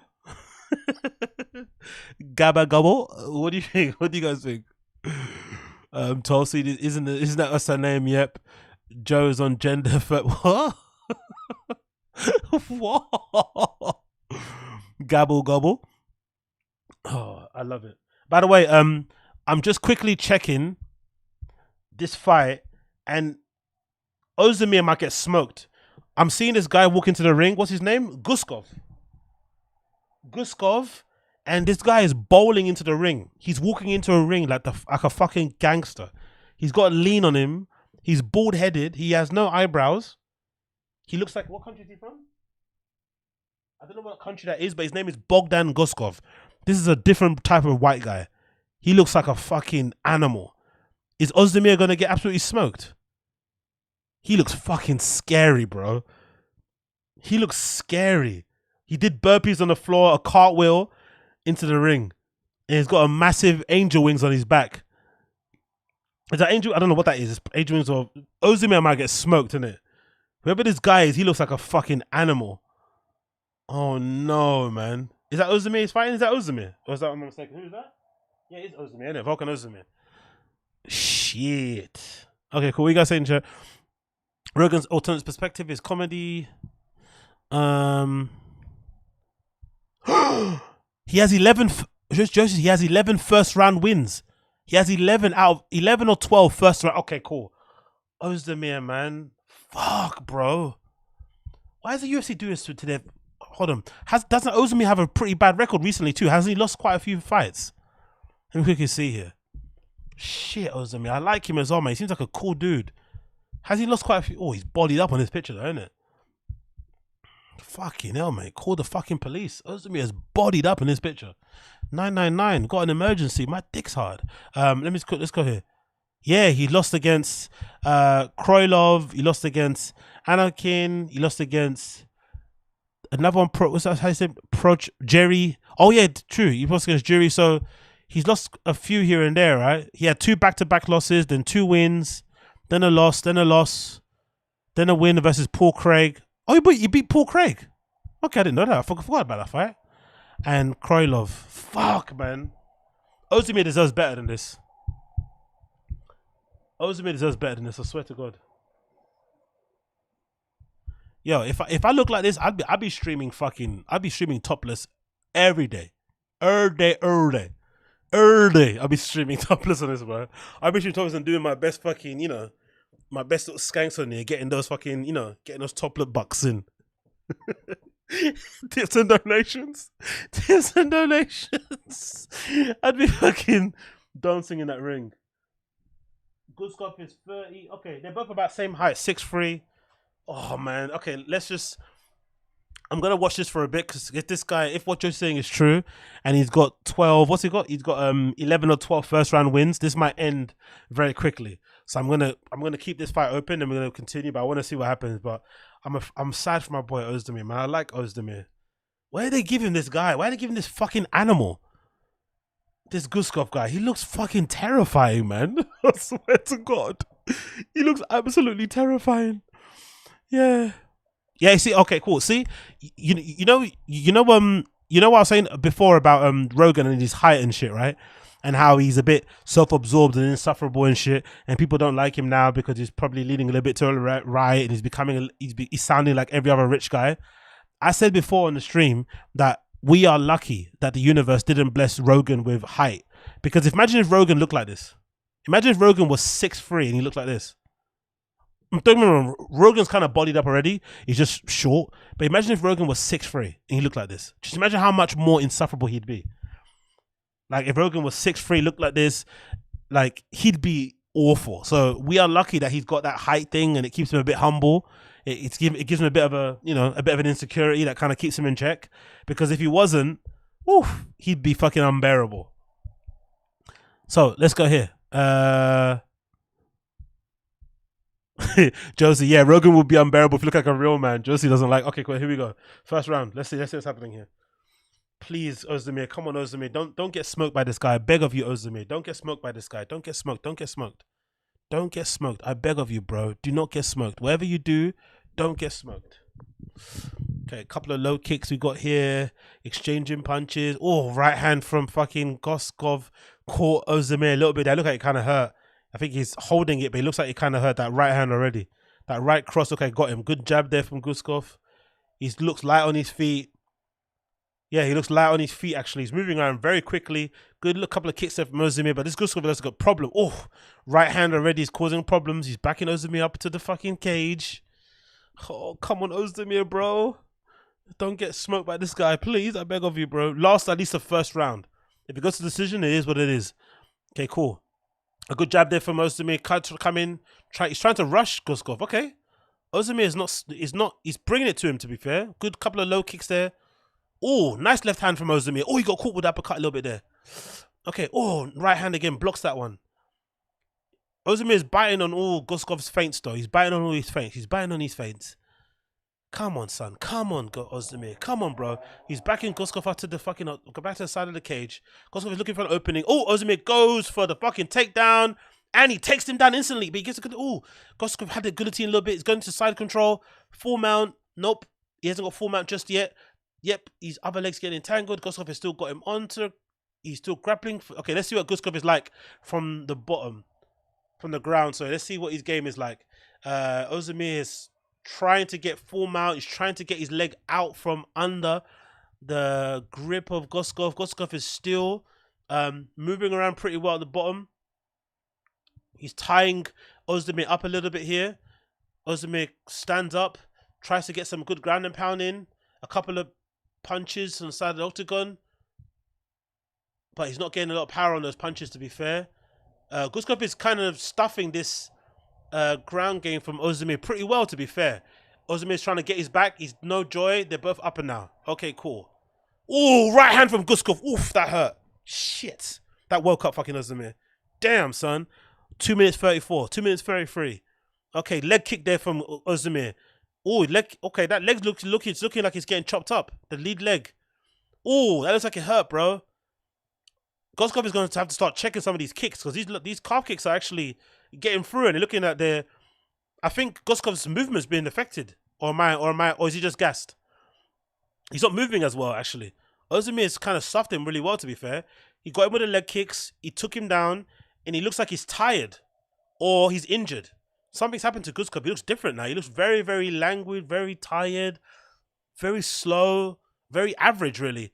Oh, OEZDEMIR got him in left hand. OEZDEMIR. Oh, he's backed up to the cage. Go on, OEZDEMIR. Go on, son. Go on, son. OEZDEMIR's got him. Oh, OEZDEMIR's got him. Yes, he's down. He's down. Ground and pound, he's down. First round. OEZDEMIR, go. Bang, bang. He's got him. He's going on the back. OEZDEMIR's got his back.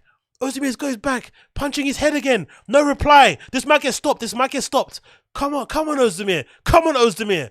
The UFC tried to scum you. The UFC tried to give you this guy and tried to get you out of the fucking organization. Remind the UFC who the fuck you are. Remind the UFC who the fuck you are. Go on. Strangle him, son. Strangle him, son. All right, he's on top. He's on top. Oh, he's got his neck. Oh, he's got his neck. He's going to squeeze on. It's over. It's over. GUSKOV. Fuck yes, you cunt. Fuck yes. That's it. That's it. Go on, OEZDEMIR. That's it, OEZDEMIR. That's it. Fuck yeah, OEZDEMIR. Fuck yeah, OEZDEMIR. Fuck yeah, OEZDEMIR. Fuck you, Dana White. Fuck you. Dana White tried to scum OEZDEMIR. He gave him this freak guy, this scary guy, because he wanted to get him out of the fucking organization. And OEZDEMIR reminded him who the fuck he is. Well done, fucking VOLKAN OEZDEMIR. Well fucking done, bro. That was a clinic. That left hand. Oh! He fucking knocked the cobwebs out of fucking GUSKOV. Well done, OEZDEMIR, man. Well done, OEZDEMIR. Good to see that. Urgh. Swiss fucking pride, man. Good boy. Well done, OEZDEMIR. That's it, bro. That's it. Look at him. Look at this fucking Adonis. Bodied up Adonis. Got it done, bro. Well done, man. Absolute clinic, mate. Took him down. Took his neck. Choked him the fuck out. GUSKOV out. See you later, bro. See you later. See you fucking later, bro. VOLKAN OEZDEMIR, bro. Hell yeah. Hell fucking yeah, man. Fuck. Anyway. Anyway.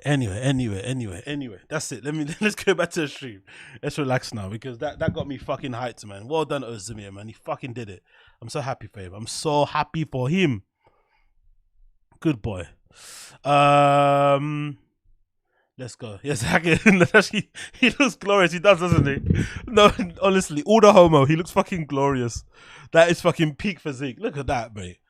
No, like no hair, no distractions, no beard, no nothing. Just straight bodied up and head up, bro. I mean, where is the person? Like, daddy, that girl said I'm ugly.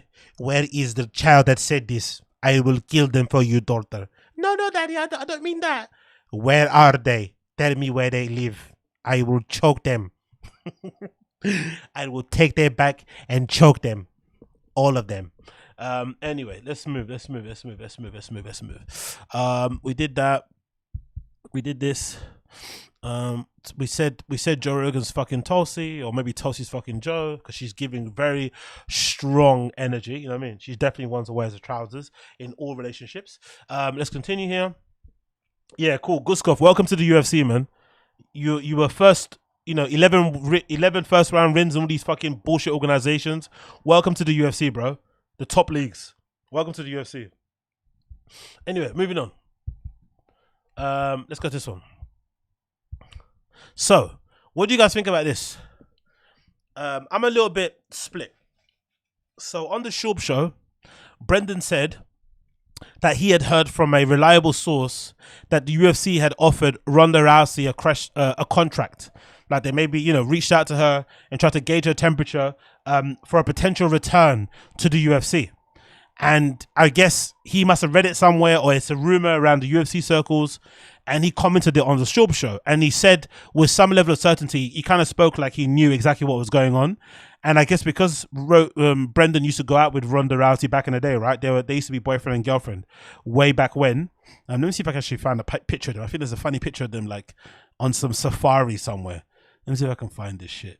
But yeah, when Brendan used to go out with Ronda Rousey back in the day. Brendan SCHAUB, Ronda Rousey, let's see.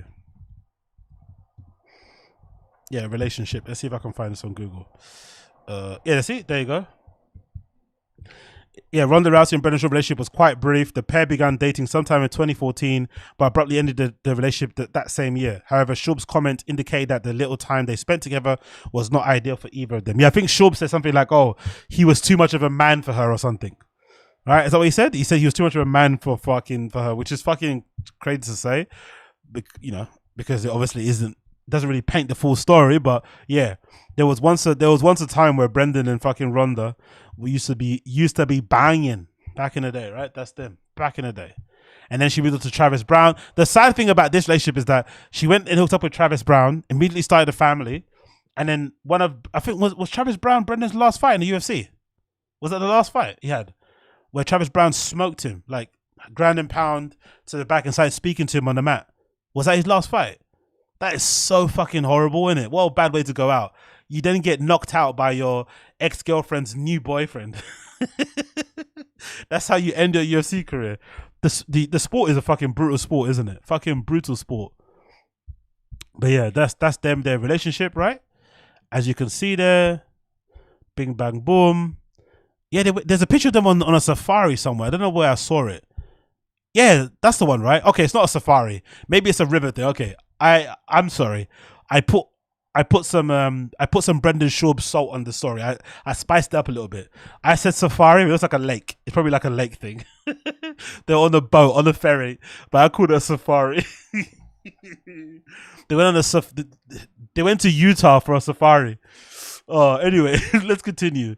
So, all this to say, Brendan made a comment about the UFC deciding to offer Ronda a contract, but Dana White basically said it's bullshit. So who do you guys believe in this story? Do you believe Brendan or do you believe Dana? And is this stuff that Brendan should even comment on? Should he be repeating rumors that he just hears on Daily Mail? Or do you believe that he has actual inside sources that told him something, that told him about this potential UFC deal? What do you think the truth is here? Let's play the clip and you can guys make up your own mind. Oh, wait. So there is a current event about Ronda Rousey. So I guess someone asked Dana White again about Ronda Rousey. He's like, no, it's not happening for sure. Even though she's not in the WWE anymore. She won the championship. But then the person that wrote the article said, when's the last time, has Dana White ever lied about something like this before, about a big superstar coming back? Was he was asking a serious question? No, the writer of the article said, like, it was like, does he know the UFC? Is he saying, why would Dana lie to us? He's never done this before? That's what Dana does. He's basically joking, like, oh, gotcha. Would he lie to us? Of course he would lie to us. I'll say this. I have on good authority. They offered Ronda Rousey more money than you can imagine to come back, and she said no. Oh, crap. So there were talks. It's not a, yeah, and it's like the guy that can't get the hot girl, like, dude, she's ugly. Okay. That's what Dana's like, no, dude, we never offered her. She's not fighting. Now, maybe Dana didn't do the deal. I'm not saying Dana offered it. From what I know, they offered more money than God. And she's like, I'm good. Ronda's very smart, has other businesses, her farms, her houses. Like, she doesn't need to do any of it. She said no. But I heard they offered her more money than God to come back and fight, and she said no. I mean, that would be massive if she actually came back. I think she beats Pena. Damn, Chin took a gas. I did. Cherish that, dude. So what do you guys think? Who do you believe on this? I don't think it's outside of reason to believe a scenario where the UFC would offer an old vet like Ronda Rousey, who's still probably a big draw, who's still going to be able to, you know, sell pay-per-views and stuff, an opportunity to come back to the UFC. They love that sort of shit, right? Like, it's one of those things the UFC would do. They obviously wouldn't admit it, but they definitely would do it. So it's not without the realm. It's not outside the realms of reason that could potentially happen. It's just odd that he be the one to get that kind of information. You know what I mean? That's the strange thing about it. Why would Brendan know? You know, that's the only thing that's a bit weird about it, because he's talking about it from a point of like certainty, like I have inside sources, but why would you have inside sources on that? You know what I mean? He rarely has inside sources on most things. Why would he suddenly have inside source on his ex-girlfriend who they both broke up, and, you know, they broke up in not so good terms. They don't think highly of each other anymore these days. Why would he have inside information on her camp like that? You know, it's a bit odd. Yeah, everyone's commenting on the hat. Everyone hates that hat. He loves that hat. Clearly, but everyone else hates it in the comments. I just don't get why he's wearing a hat with that outfit, because that hat is more like I don't know, it's a bit of a hipster hat, it's a bit of a try-hard hat. But again, maybe a hat like that with a nice band tee on, a nice flannel, some skinny jeans and some cowboy boots might work. But he's wearing that hat with an Oklahoma jersey, I guess it's a baseball team, some jeans, and probably dunks or something. It looks weird, like nothing matches, like nothing looks good, nothing kind of flows. That top doesn't match the hat. The top doesn't match the jeans doesn't match the shoes. It's just all over the place. But I think if you would have wore it in a more of a quote unquote fashiony way, with some boots, a good pair of jeans, and a nice flannel or a nice band shirt, I think it would have looked pretty good, personally. But that jersey thing with the hat is so bizarre. And also, why is he, guys in the chat, why is he wearing Oklahoma? I don't watch baseball, but are Oklahoma currently winning or something? Are they doing something good? Let me just quickly check this, because he always seems to, whenever he wears a jersey, it's always because they're in the news and they won a match or something.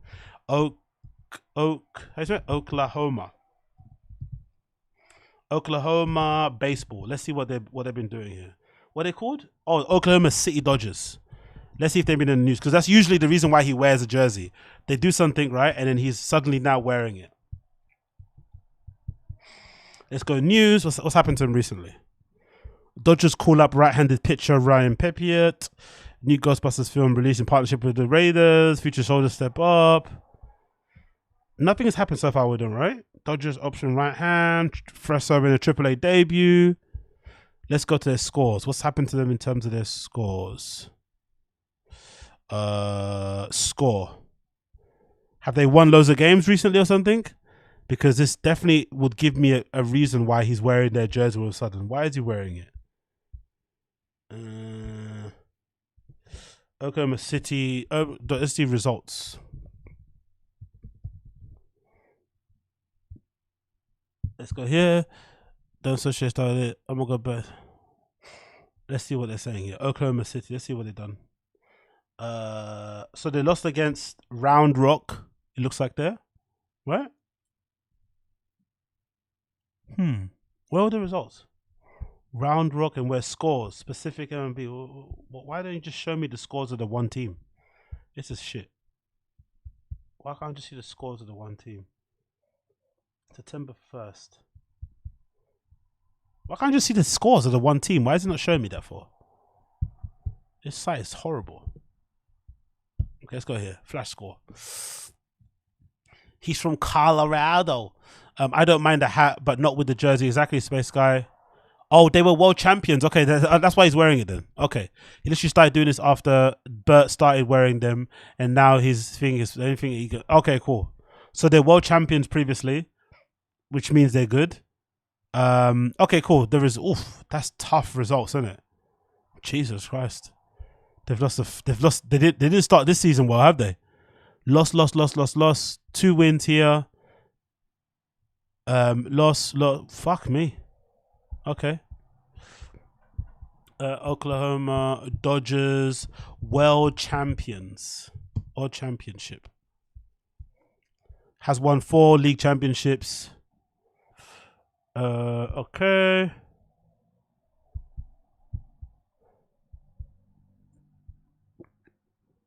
Okay. What so they won a champion. Okay, cool. World Series champions in 2020. Okay, cool. So that's why he's wearing the jersey then. We get it. We understand. So anyway, he's wearing a jersey. Long story short, Dana White replied to Brendan's comment, or kind of, to the rumors around it. And this is what Dana White had to say. So now you have to kind of ask yourself, who do you believe? Right? In this story, who do you believe? Do you believe Brendan? Let's play his bit again one more time. Who do you believe in this story? Do you believe Brendan or do you believe Dana? Good authority. They offered Ronda Rousey more money than you can imagine to come back, and she said no. Oh crap! So there were talks. It's not a. Yeah, and it's like the guy that can't get the hot girl. Like, dude, she's ugly. Okay, that's what Dana's like. No, dude, we never offered her. She's not fighting. Now maybe Dana didn't do the deal. I'm not saying Dana offered it. From what I know, they offered more money than God, and she's like, I'm good. Ronda's very smart, has other businesses, her farms, her houses. Like, she doesn't need to do any of it. She said no. Okay, that's what he said. And then Dana White's reply? In this screenshot, I think the Daily Mail had Ronda Rousey wanting to return for UFC 300. Had you seen that report? Is it something you'd welcome? Who reported that? Daily Mail, I think it was. I think it's been carried elsewhere. Are you fucking asking me a question? That the Daily Mail posted something and you're asking me if it's true? Is that what you're saying? I'm not asking if it's true. I'm saying, would you welcome it? Would I welcome it? Yeah, Ronda's having kids. Ronda built this whole thing that's going on with the women here. Then her dream was to go to the WWE. She went there and did everything she did there and achieved. She's made shitloads of money. She's moved on with her life. Stop reading the Daily Mail. Everything they write is a crock of shit. Does that feel like he's talking to Brendan? Because in the beginning he said, who said that? I think he heard Brendan said that also, but it came from that journalist at Daily Mail because they read it from there.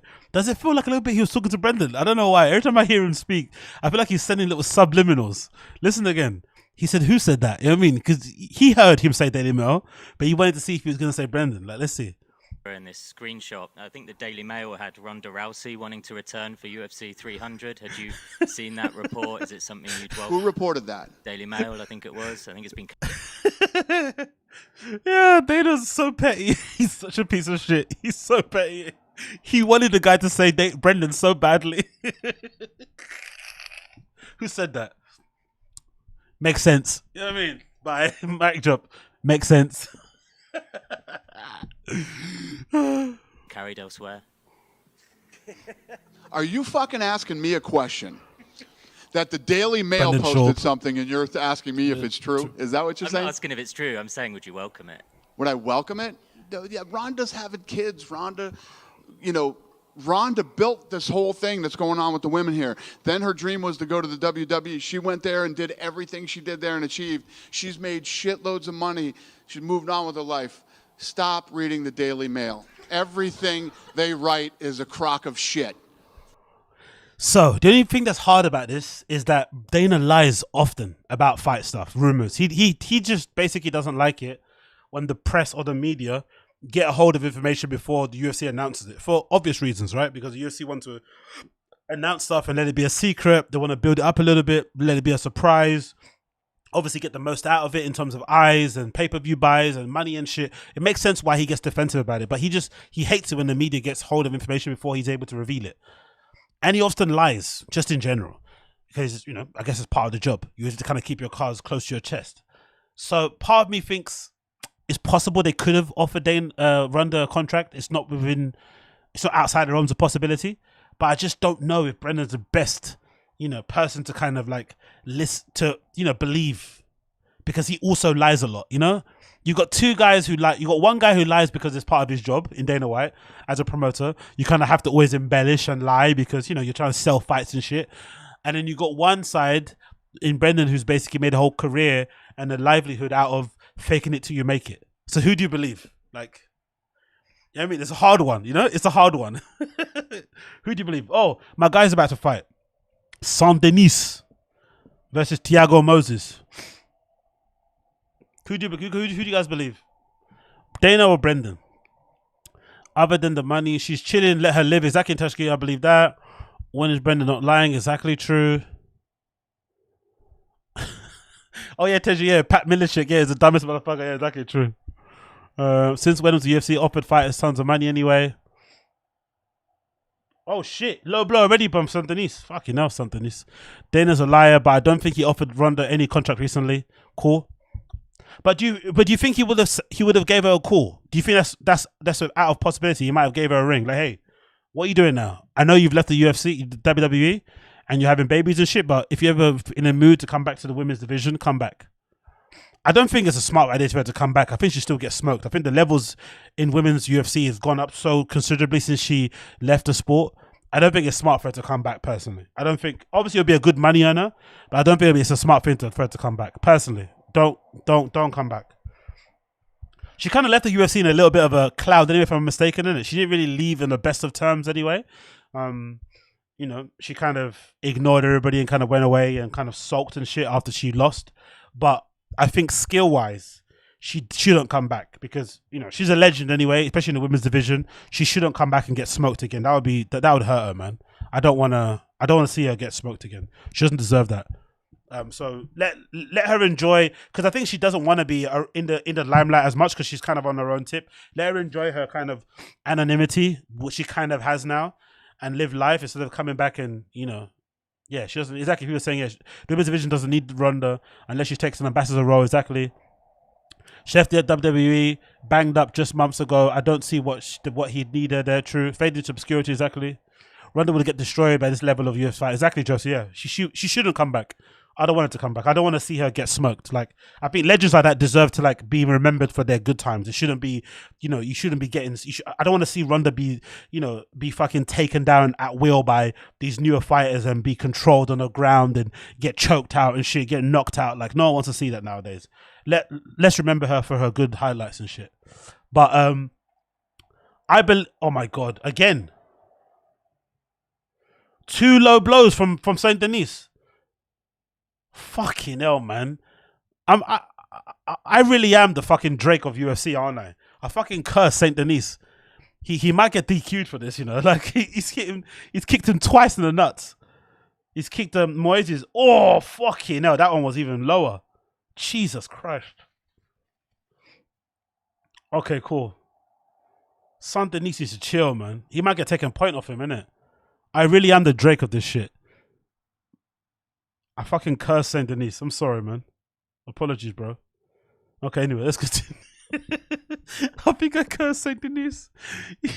2 low blows back to back. Anyway, let's move on.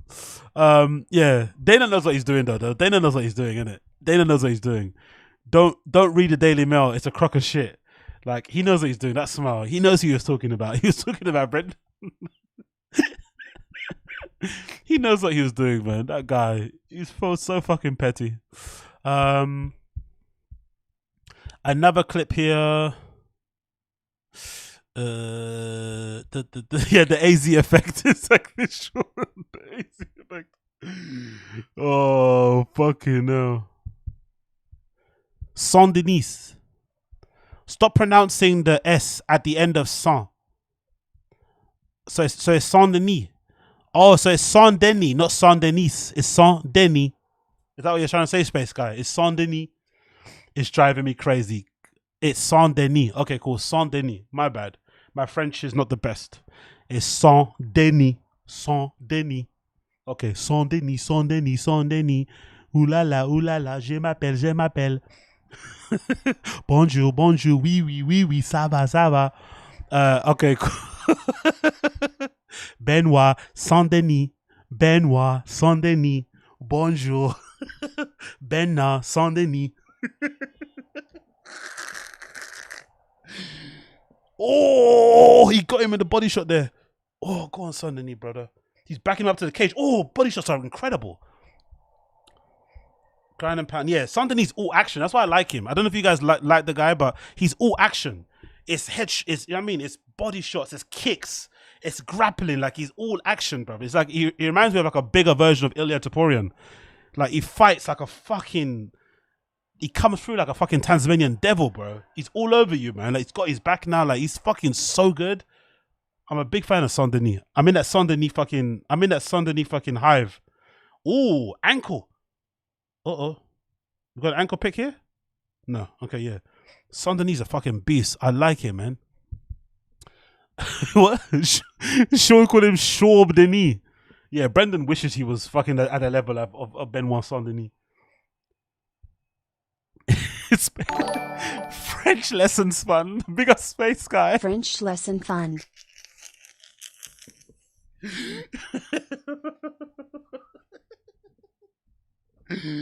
Oh, it's French lessons fun. Oh, you guys, man, I swear to God. French lesson fun. Thank you so much, Space Guy. Appreciate you, brother. Appreciate ya. Appreciate you. Thank you. Oh no, merci, French Space Guy. Merci. Merci. Okay, cool. Let's move on. Let's go. Let's pick this one. So have you guys seen this clip? This one's fucking hilarious.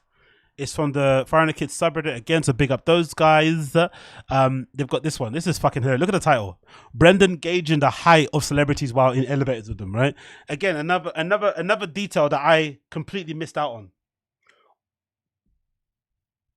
Oh. Is that a submission there with the leg? No. Another thing I completely missed out on, by the way. So Brendan's, I guess, has a tendency when he's describing, I think I mentioned it before when I said the clip about Brendan's lies about celebrities he's met with that compilation I played, but before, Brendan obviously lies about all the interactions he has with celebrities. One thing that really surprised me, or that's really funny about how he lies about celebrity interactions, is that all the interactions, the celebrities are always coming up to Brendan. No matter how big or small they are, they all seem to recognize Brendan. They all seem to come over to him and just recognize him and like, oh my God, we're big fans. It's never the other way around. He's never fanning out with anybody. It's always, the only story I've heard of him fanning out was the Dave Chappelle one, where he said that, oh, he told Dave Chappelle that vapes was bad for you or something. But all the interactions he has with celebrities, they're always like them fawning over him, which is odd because I would say Brendan's like a D-list, maybe even Z-list celeb, right? He's not that well known. He's well known maybe within the podcasting realm, but he's not like a celebrity where like everybody should know who he is because, you know, he's not. So I noticed that detail, but somebody else picked out this detail where for some reason he seems to bump into a lot of celebrities in elevators.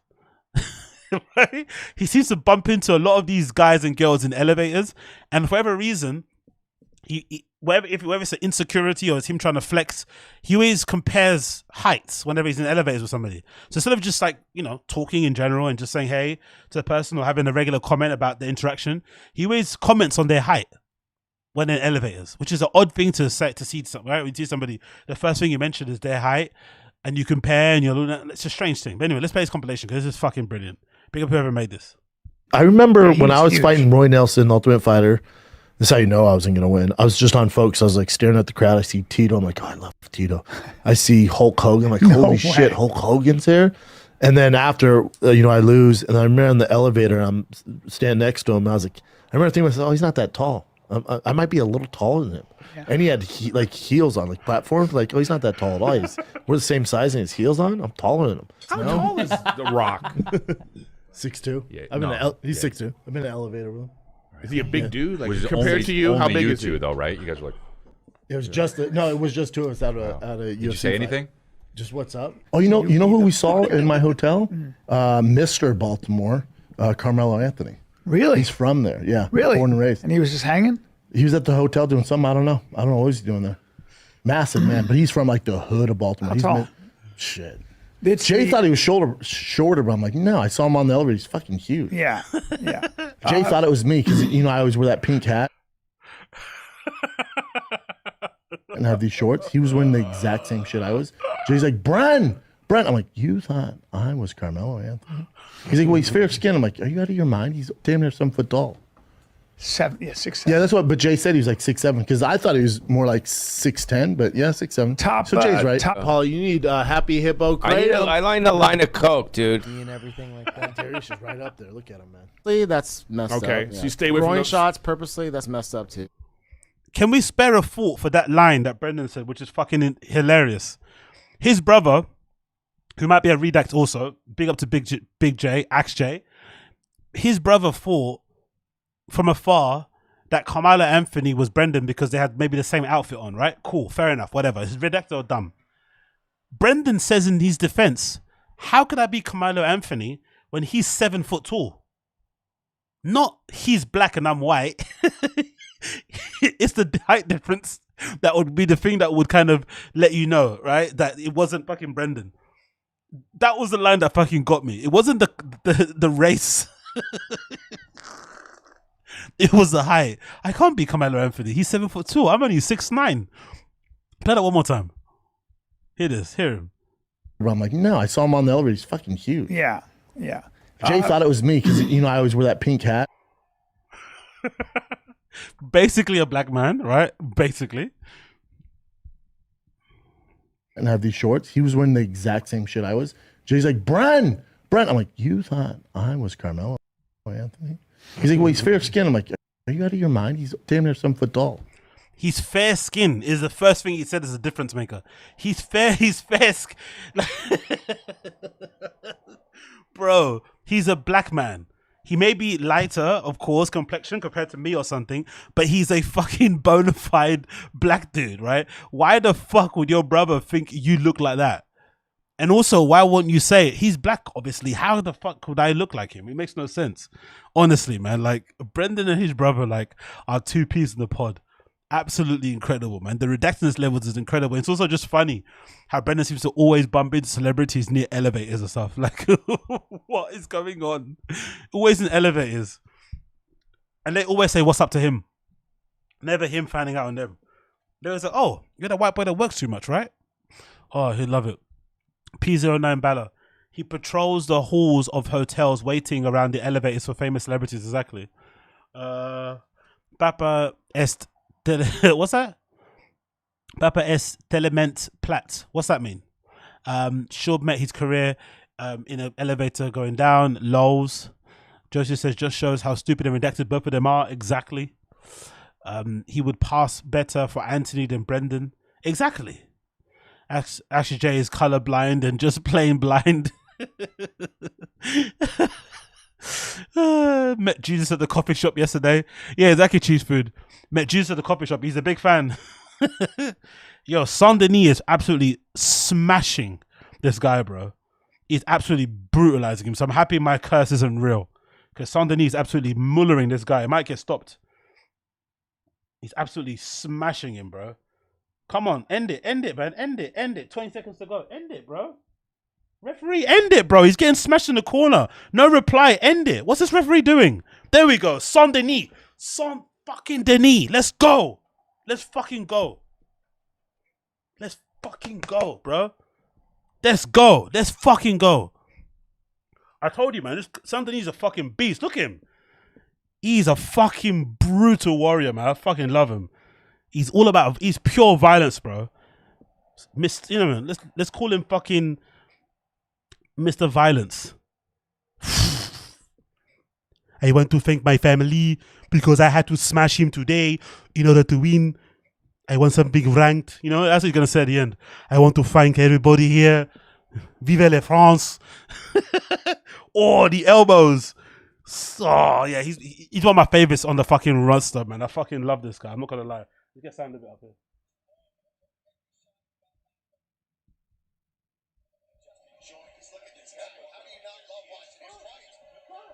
Yeah, he looks good. Yes, mate, yes.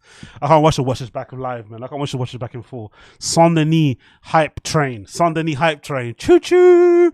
SAINT-DENIS hype train. All aboard, all aboard, all aboard. All cock munchers, get on the SAINT-DENIS hype train. Woo, choo-choo. I'm the resident SAINT-DENIS cock holster, mate. I'm number one. Choo-choo. Let's do it, let's do it. Yeah, exactly. It's always SAINT-DENIS in Philadelphia. Yo, look at Assad, man. Look at Assad coming through. Look at Assad coming through. Eric Cantona shouldn't be transitioning their post-fight. Exactly. Translating, sorry, their post-fight interview. But yeah, SAINT-DENIS excellence. I want to thank my family and everybody who came to watch today. Let's hear him speak. He's so soft-spoken as well, but how violent he is.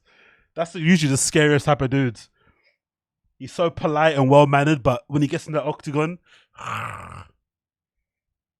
That's what he says here. Bonjour, Paris! Okay, so let's see what he says. I want to hear what he says, the first thing. Bonjour, Paris!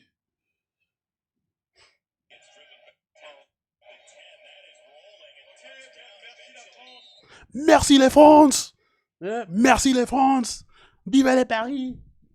I want to thank Agostinho, wherever he is, for always supporting me, even though he pronounces my name wrong. I want to thank Agostinho. You black cunt. I'll see you soon.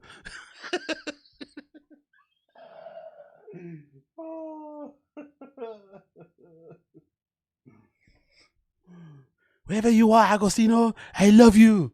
I love you, Agostinho. I love you. J'adore Agostinho.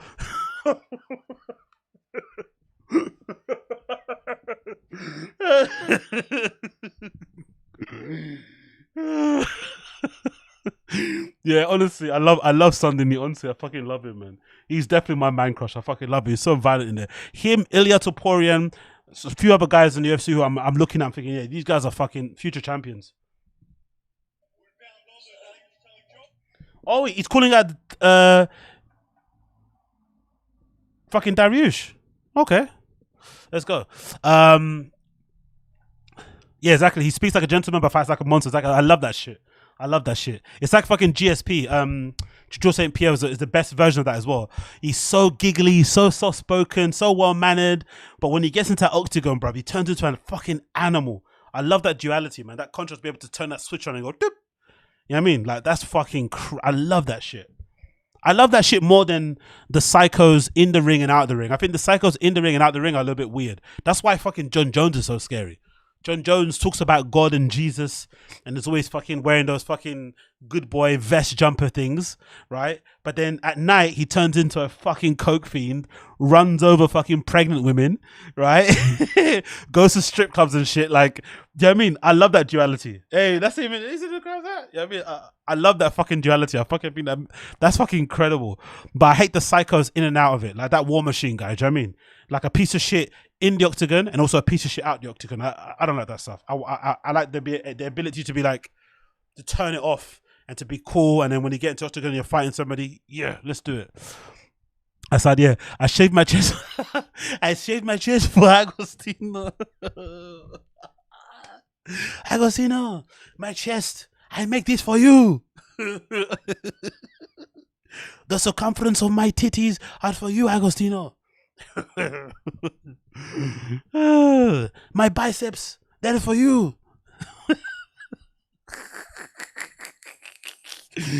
Anyway, let's continue. Let's stop doing that before I get a boner. Let's stop. So let's continue. Yeah, exactly, Natasha. If you can't turn it off, you're just a psychopath. Exactly, yeah. You have to be able to turn it off, man. Someone has to be able to get the good side of you. You shouldn't be on all the time. At least your wife or your kids deserve to get like a soft, gentle side of you. You shouldn't be fucking on all day long. You know what I mean? That's fucking insane. You should be able to just chill out, down-regulate, relax a little bit, right? You shouldn't be all turned on completely all the time. I think so anyway. Let's move on. Next clip we'll play here. BAPA'S glad that's the Swamp King. Yeah, that's another Doctor Who to watch, right? What is Swamp King? Is that the football one as well? Swamp King documentary. I've seen people talking about this on my timeline on Twitter, but I don't really know what it's about. Let's see. What's Swamp King?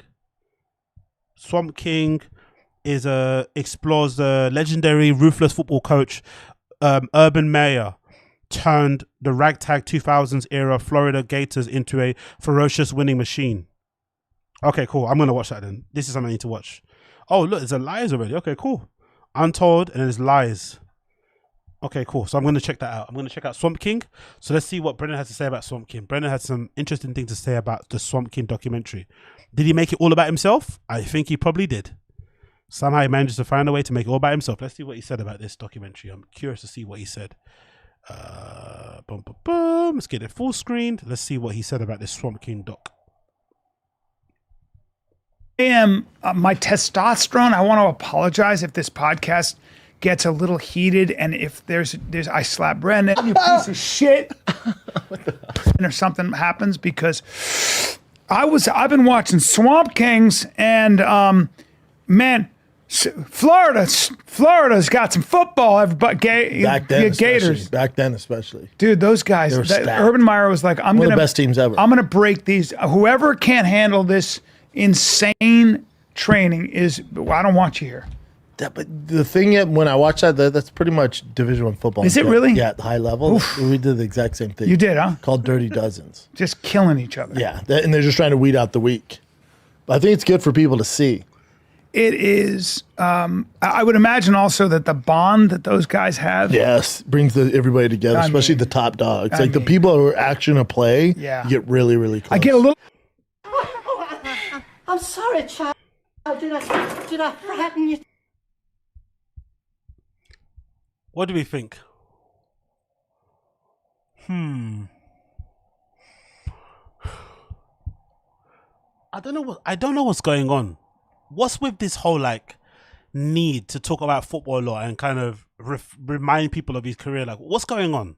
He didn't. I don't know. Something's happened. I don't know if it's to do with Colorado playing well now, but something's happened. I feel like there's been a shift in the last 6 months. He's starting to mention his football career a lot more and trying to make people believe that he played at a high level and that he played in the NFL. What is happening here? Why is he so? Why is he trying so hard to remind people about that? What's going on? I wonder what that's about, because I don't feel like he mentioned it as much as before. Oh, good one, Asada sees. Yeah, Busting with the Boys podcast got him insecure. You are true. That's a good point. Maybe that podcast kind of got him in these feels, and now he feels the need to constantly remind everybody of his college football career and his alleged NFL career also. It's fucking bizarre, man. It just came out of nowhere. All of a sudden now he keeps everything that happens in football, he's kind of relating it back to him now and reminding people that he played at a high level. It's just odd. I find it very, very odd. Very, very, very, very, very, very, very odd. Yeah, I don't know. He's having an Al Bundy moment. Okay, cool. Let's move on.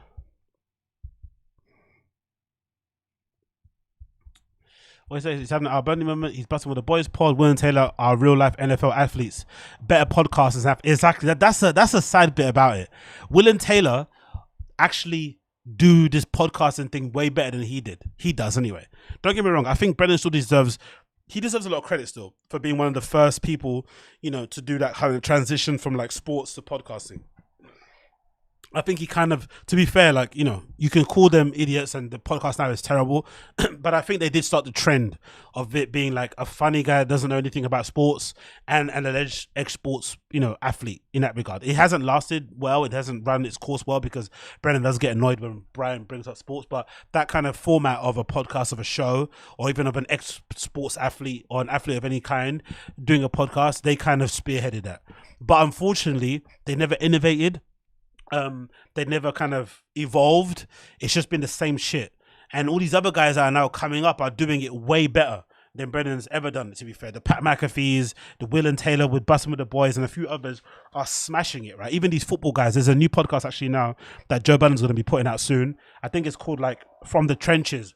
And it features these other NFL guys, like I think a couple of current ones and maybe a former one, talking about the NFL and shit, and talking about the perspective of, like, you know, black dudes and stuff from a particular kind of area or a particular type of, you know, whatever scene and shit. So that whole thing has become like its own little universe, and those podcasts are usually pretty sick. Like there's one now at the moment with Paul George, and Paul George, a lot of people don't really, you know, rate or respect him a lot in the NBA for whatever reasons, but a lot of people have been kind of won over by Paul George's personality because of how candid and open and honest he is on that pod that he does. It's really good, really fucking good, and it actually makes sense why I've actually seen, I think, for some reason, I think the guys who are like less talented, or the ones who weren't as good as some of the top people in their sports, usually are the ones that have the better podcast, usually for the most part, because they could never rely on just pure talent. They had to obviously work really hard, and they also always had a ceiling. So they always have a level of like humility about them because they were never able to kind of get to the highest of highs because they were never as talented as other people in their position. So I think those pods are usually end up being really good. But yeah, I don't know. I just think overall it's just, I find it baffling how insecure this guy is, and you know, they need to constantly remind people of this stuff because, like I keep saying, on paper I still think it's amazing he was able to go from playing lacrosse to playing football to then transition to being in the UFC, ranked in some division, and then to go to comedy. That's still an amazing journey for anybody to do, to go to all those different, you know, those different kind of areas or different kind of occupations or whatever it may be, and then, you know, transition finally into podcasting and comedy, which was the most successful thing he's done so far, which allowed him to become a millionaire. That should be something to brag about. Why lie? Why add spice to it? There's no need for it. Do you know what I mean? It's fucking bizarre. I don't understand. I really don't get why he's lying about it. It's super, super odd. But yeah, what can you do? What you guys in the chat? He saw how the hot dogs was made, B. Brendan is like the boss. Okay, cool. Bear with me a second. Brendan, like Callan, had no money tucked away during COVID and he had to jump. Not exactly. They're both cool with Dana as well. Oh yeah, true. Assad. Yeah, exactly. Yeah. Remember when Brendan was trying to say something about Happy Slap and stuff, right? Or the Slap League, or whatever, the Slap thing. Yeah, they're very in with Brendan. Actually, no, you're right. Wasn't there a picture of Will and Taylor in Las Vegas with Shane Gillis and Dana White? They were there with him in Las Vegas, gambling with him and shit, hanging out like boys. So yeah, they're really close to Dana. Fuck, it's true. They have everything that he doesn't have. I feel like it's secretly his real dream, and now comedy is taking a note. Okay, cool. I think Natashi's got it. I feel like secretly it's his real dream, and now comedy is taking a nosedive, so he's reminiscing and getting bitter. Natasha, I think you've got a good point there. I think you may be right, because that also explains this post, innit? That explains this post. Don't get me wrong, obviously the buffs are in the news at the moment, but that explains why he's reminiscing and going back to all these old pictures and posting all these throwbacks. No? Yeah, that makes a lot of sense. His real love is football always. He never made it, unfortunately. And now all these guys, these current dudes, are fucking killing it in their sport and also in media. Pat McAfee recently signed some stupid fucking ESPN deal, didn't he, right? Was it like 50 million or something? Pat McAfee, if I'm not fucking mistaken. Was it 50 million or something? I'm sure it was, right? What was it? Yeah, 85 million. God damn. Do you know what I mean? Like, so all these guys are signing these crazy deals, right? Fuck, it's 85 million for over 5 years. Holy shit. And you know what I mean? And Cast Media are fucking stealing all of Brendan's money. Shit. Yeah, I understand why he's reminiscing now. Now it makes sense why he's reminiscing. Holy shit. Some details have come out about Pat McAfee's deal with ESPN, and it's safe to say the former Colts punter will be making plenty of money over the next few years. According to New York Post, McAfee will make around $85 million over 5 years. The contract begins this fall. Damn. So yeah. Wait until you see how much Aaron Rodgers is paying Tiger Fick for. I think that might be true. I'm not gonna lie. I think that might be true. I think Aaron Rodgers is gonna buy Tiger Fick. I think that might be true. I know we don't want to believe it, but I don't think. I think that's one thing he's not lying about. I have a feeling that it's true. If what that someone left a comment on my clip and said, "Oh, in the liquor business, it's hard to like start whiskey brands and stuff." I think, I don't know why, maybe because there's no stock or something, but someone left a comment about, I work in the business and starting a liquor brand at the moment is quite difficult, so people are now buying failing brands at the moment and then obviously rebranding them because they already have the barrels and all that sort of shit, right, already set up. Maybe they already have distribution, blah blah blah blah. Maybe they already have stock, whatever it may be. So I do believe there is a possibility that Aaron Rodgers is looking to break into the whiskey business or something, and they want to take Tiger Fick and rebrand it or rejig the formula or something. I have a feeling that might be true. So don't be surprised to hear it. It will be because, and also Brendan's super lucky. He's, fucking Cast Media is not paying him money, and all of a sudden this deal comes out from out of nowhere. I think Cast Media owes him a lot of money, innit? But then this deal comes out of nowhere. Like he's the most luckiest guy in the world, isn't it? Like there's always something kind of comes to save him.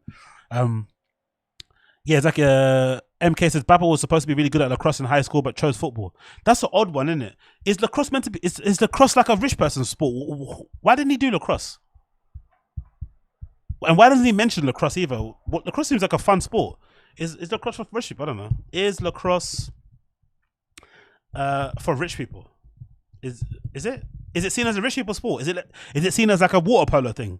Oh, it is. Okay, cool. People are saying here, is lacrosse richest to play? Nope, it's on there. Okay, let's see here. Someone says here, lacrosse is a very expensive sport to play, and the hotbed areas of Alax, like Long Island, are known for being wealthy. Okay, so Long Island, that's a lot of rich people, isn't it? Which sports are more affluent? Yeah, cool. So people are saying lacrosse is for rich people. Then I guess it basically is. That's probably why he doesn't mention it. He doesn't want people to think he was rich when he probably was. It's not a bad thing. But if he was better at that sport, why didn't he just pursue that professionally? I'm sure professional lacrosse leagues exist, right? I guess I understand the context of the question. In previous decades, outside native communities, it was played in private elite colleges. That hasn't been the case for now. The sport has been expanded to public schools, inner cities. Okay, but it's still seen as a rich sport then. Native Americans currently play as well. Okay, cool. All right, fair enough. It's a mix. It depends who you speak to.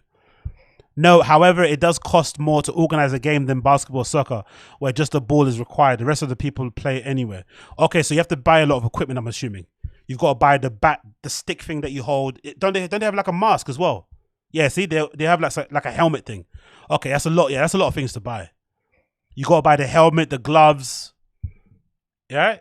Yeah, it's quite a bit. And I'm assuming maybe particular fields. Oh, they wear like eye shields as well. Yeah, I wonder why he didn't. Is for my American okay, cool. For the American fans over there in the sport, for my American fans here in the chat, can you please tell me, is lacrosse seen as, I know it's a rich sport, but is it seen like as a, is it down the level of coolness? Like if you say, like, do people not fucking if you say you played lacrosse, do people look down on you? Because I don't get it. It seems like a fun sport. Why would people think, oh, it's a frat boy sport? Okay, frat boy. Lacrosse is America's cricket. Oh, okay. Now I get it. It's preppy folks. Okay. Now I get it. Now I get what you mean. Let's see. The best lacrosse players. I want to see what they look like. Best lacrosse players of all time. Let's see what they look like. What do these look like? Oh, it's a black dude. There's one black dude here. Okay. Let's see. Lacrosse magazine. Let's see. Yeah, let's see. The Sports Monkey. The top 10 lacrosse players of all time. Let's see. Okay, I played lacrosse at a gym class in the hood, but professionally I never heard of any Patrons. Okay, cool. Oh, public school. Okay, cool. It's a fringe sport, even though it's popular around the Great Lakes. Isn't baseball their cricket? Okay, cool. Let's see. The 10 greatest lacrosse players of all time. Jason Kaufman. Number 10. Jim Thorpe. Oren Lyrons. Okay, look, it's a Native American guy. Sick. John Grant Sr. What's lax? What's a lax expert? What the fuck does that mean? What is lax? What does lax mean? Look, or is that just code for lacrosse? Why does it keep saying lax? What is lax? What's lax? What is that? Bear with me a second. What is lax? Lax expert. What the fuck is that? David Lax. Who? What the fuck is a lax expert? He takes laxatives. If you remember, okay, I don't know. Anyway, whatever. He's a lax expert. So big up John Grant Sr. Jimmy Lewis. Yeah, there's a lot of white guys on this, isn't it? So yeah, maybe that goes to show. David Pietramala, Michael Powell, Paul Rabiel. Oh, look at that jersey. Fucking hell, so cool. Look at that. Fuck. Is that half and half of the other team or half and half their team? That looks sick. Brody Merrill and Gary Geit. Okay, fair enough. Those are the best of all time. Fair enough. Reader okay, Lax expert. LA, what's it? It was originally Lax's lacrosse. But why would you... Of course he's a lax expert. Why are they calling it? I don't understand. Why would you call him a lax expert? That's a weird thing to call somebody. Aren't all these guys technically experts if they all play lacrosse? Having played in the Major League Lacrosse, National Lacrosse Leagues, and the Ontario Lacrosse Association, John Christopher Grant was born. Grant Sr. played for the original Philadelphia Wings and Ontario Lacrosse Association before becoming a star. The oldest Grant Jr., who goes by Junior, holds a degree in physical education. Initially, Grant played junior lacrosse with Peterborough Lakers and Ontario Lacrosse Association. Grant is also one of the great lacrosse players in history. We gained a lot of respect among fans. More remember. Okay, I don't really know why they call him expert. If he is a lax expert, he would know BAPA'S. Okay, I'm just confused about the lax expert. That's the only thing I don't get. Like, look, greatest living lacrosse player, that makes sense. Pro lacrosse coach, okay, he was one of the best players, also a good coach. Professional lacrosse star, maybe he tried, perverse the sport and went, on to do bigger things outside the sport. Highest paid, you get it, but why would you call somebody a lax expert? Aren't you all a lax expert if you're one of the best of all time? Aren't you an expert of some sport? Anyway, I'm being pedantic and shit. It doesn't fucking matter. I do not matter. This is fucking Blockbuster. Probably one of the worst segments ever. I'm gonna leave it there. I don't know why I'm fucking getting hang up on this fucking word. It doesn't fucking matter. The LA and the X is for cross. Everyone that plays the cross calls it lax. Oh, okay. They don't call it cross, they call it lax. Okay, cool. To make it sound cooler than it is, they look like they're trying to catch butterflies with helmets. Okay, see? Now I get why Brendan doesn't mention it. Look how Z fucking dismissed everything about fucking lacrosse by calling it butterfly catching. That is so mean. I think this looks cool. I'll be so proud if I was professional at lacrosse. I had my little helmet on, and my little stick, catching butterflies. Now I get why Brennan doesn't mention it. They all work the same. Maybe he studied it. Okay. Oh, fucking hell. We all became lax experts after this segment. Yeah, I'm sorry. Anyway, I'm gonna have to love you and leave you guys. It is the weekend after all. So yeah, Hope you had a good time. For now, I'm about to love you and leave you. Thank you for tuning in. It's now what, second round of ROSEDEMIR Juniors. I'm not going to get too distracted. My ADHD is kicking in. So big up the stream. Big up everybody that has been locking in. I appreciate every single one of you for checking and tuning in with the show. If I have some time, I may come back later on. But for now, I'm going to have to love you and leave you. So thank you for tuning in. Peoples, please make sure that you like the stream before you leave. Smash the like button down below. That would be greatly appreciated. That's all you have to do. If you don't want to like it, I also understand. But please like the stream if you can. Do me a flipping favor and fucking like the stream down below, please. That would be greatly appreciated. And like I said, if I've got time to later on, I may come back. If not, for now, I'll love you and leave you. Thank you so much for tuning in. It's been a pleasure, never a chore. And yeah, man, I'll see all of you guys again very, very, very soon. Big up the chat, big up Yo, big up Natashki, love you back, my friend. Big up Dark Web J, big up Josie, Z, Austin Casey, Cheese Food, Space Guy, Derek who's in here as well. Big up Caitlin, big up Space Guy, of course, my guy. Big up Austin Casey all the time. Robinson that was here earlier, thank you for joining and being a member. Big up Sean, Assad, Aziz, of course. Big up Teju and everybody else. Otier, I see you as well. MK, I see you too. Josie, I see you. All of you. Big up every single one of you. Thank you for tuning in. Please smash a like for me down below. I would greatly appreciate it. And I'll see you all guys again very, very soon. But for now, take care. Peace. I'm going to take some lax. Yeah, exactly. I'm going to take some laxative. Exactly. Take a couple of lax and bust up the toilet. Big up, you guys. I'm the lax expert. I'm your lax expert now. Do you know what I mean? Yeah, you're my lax expert. Peace, peace, peace.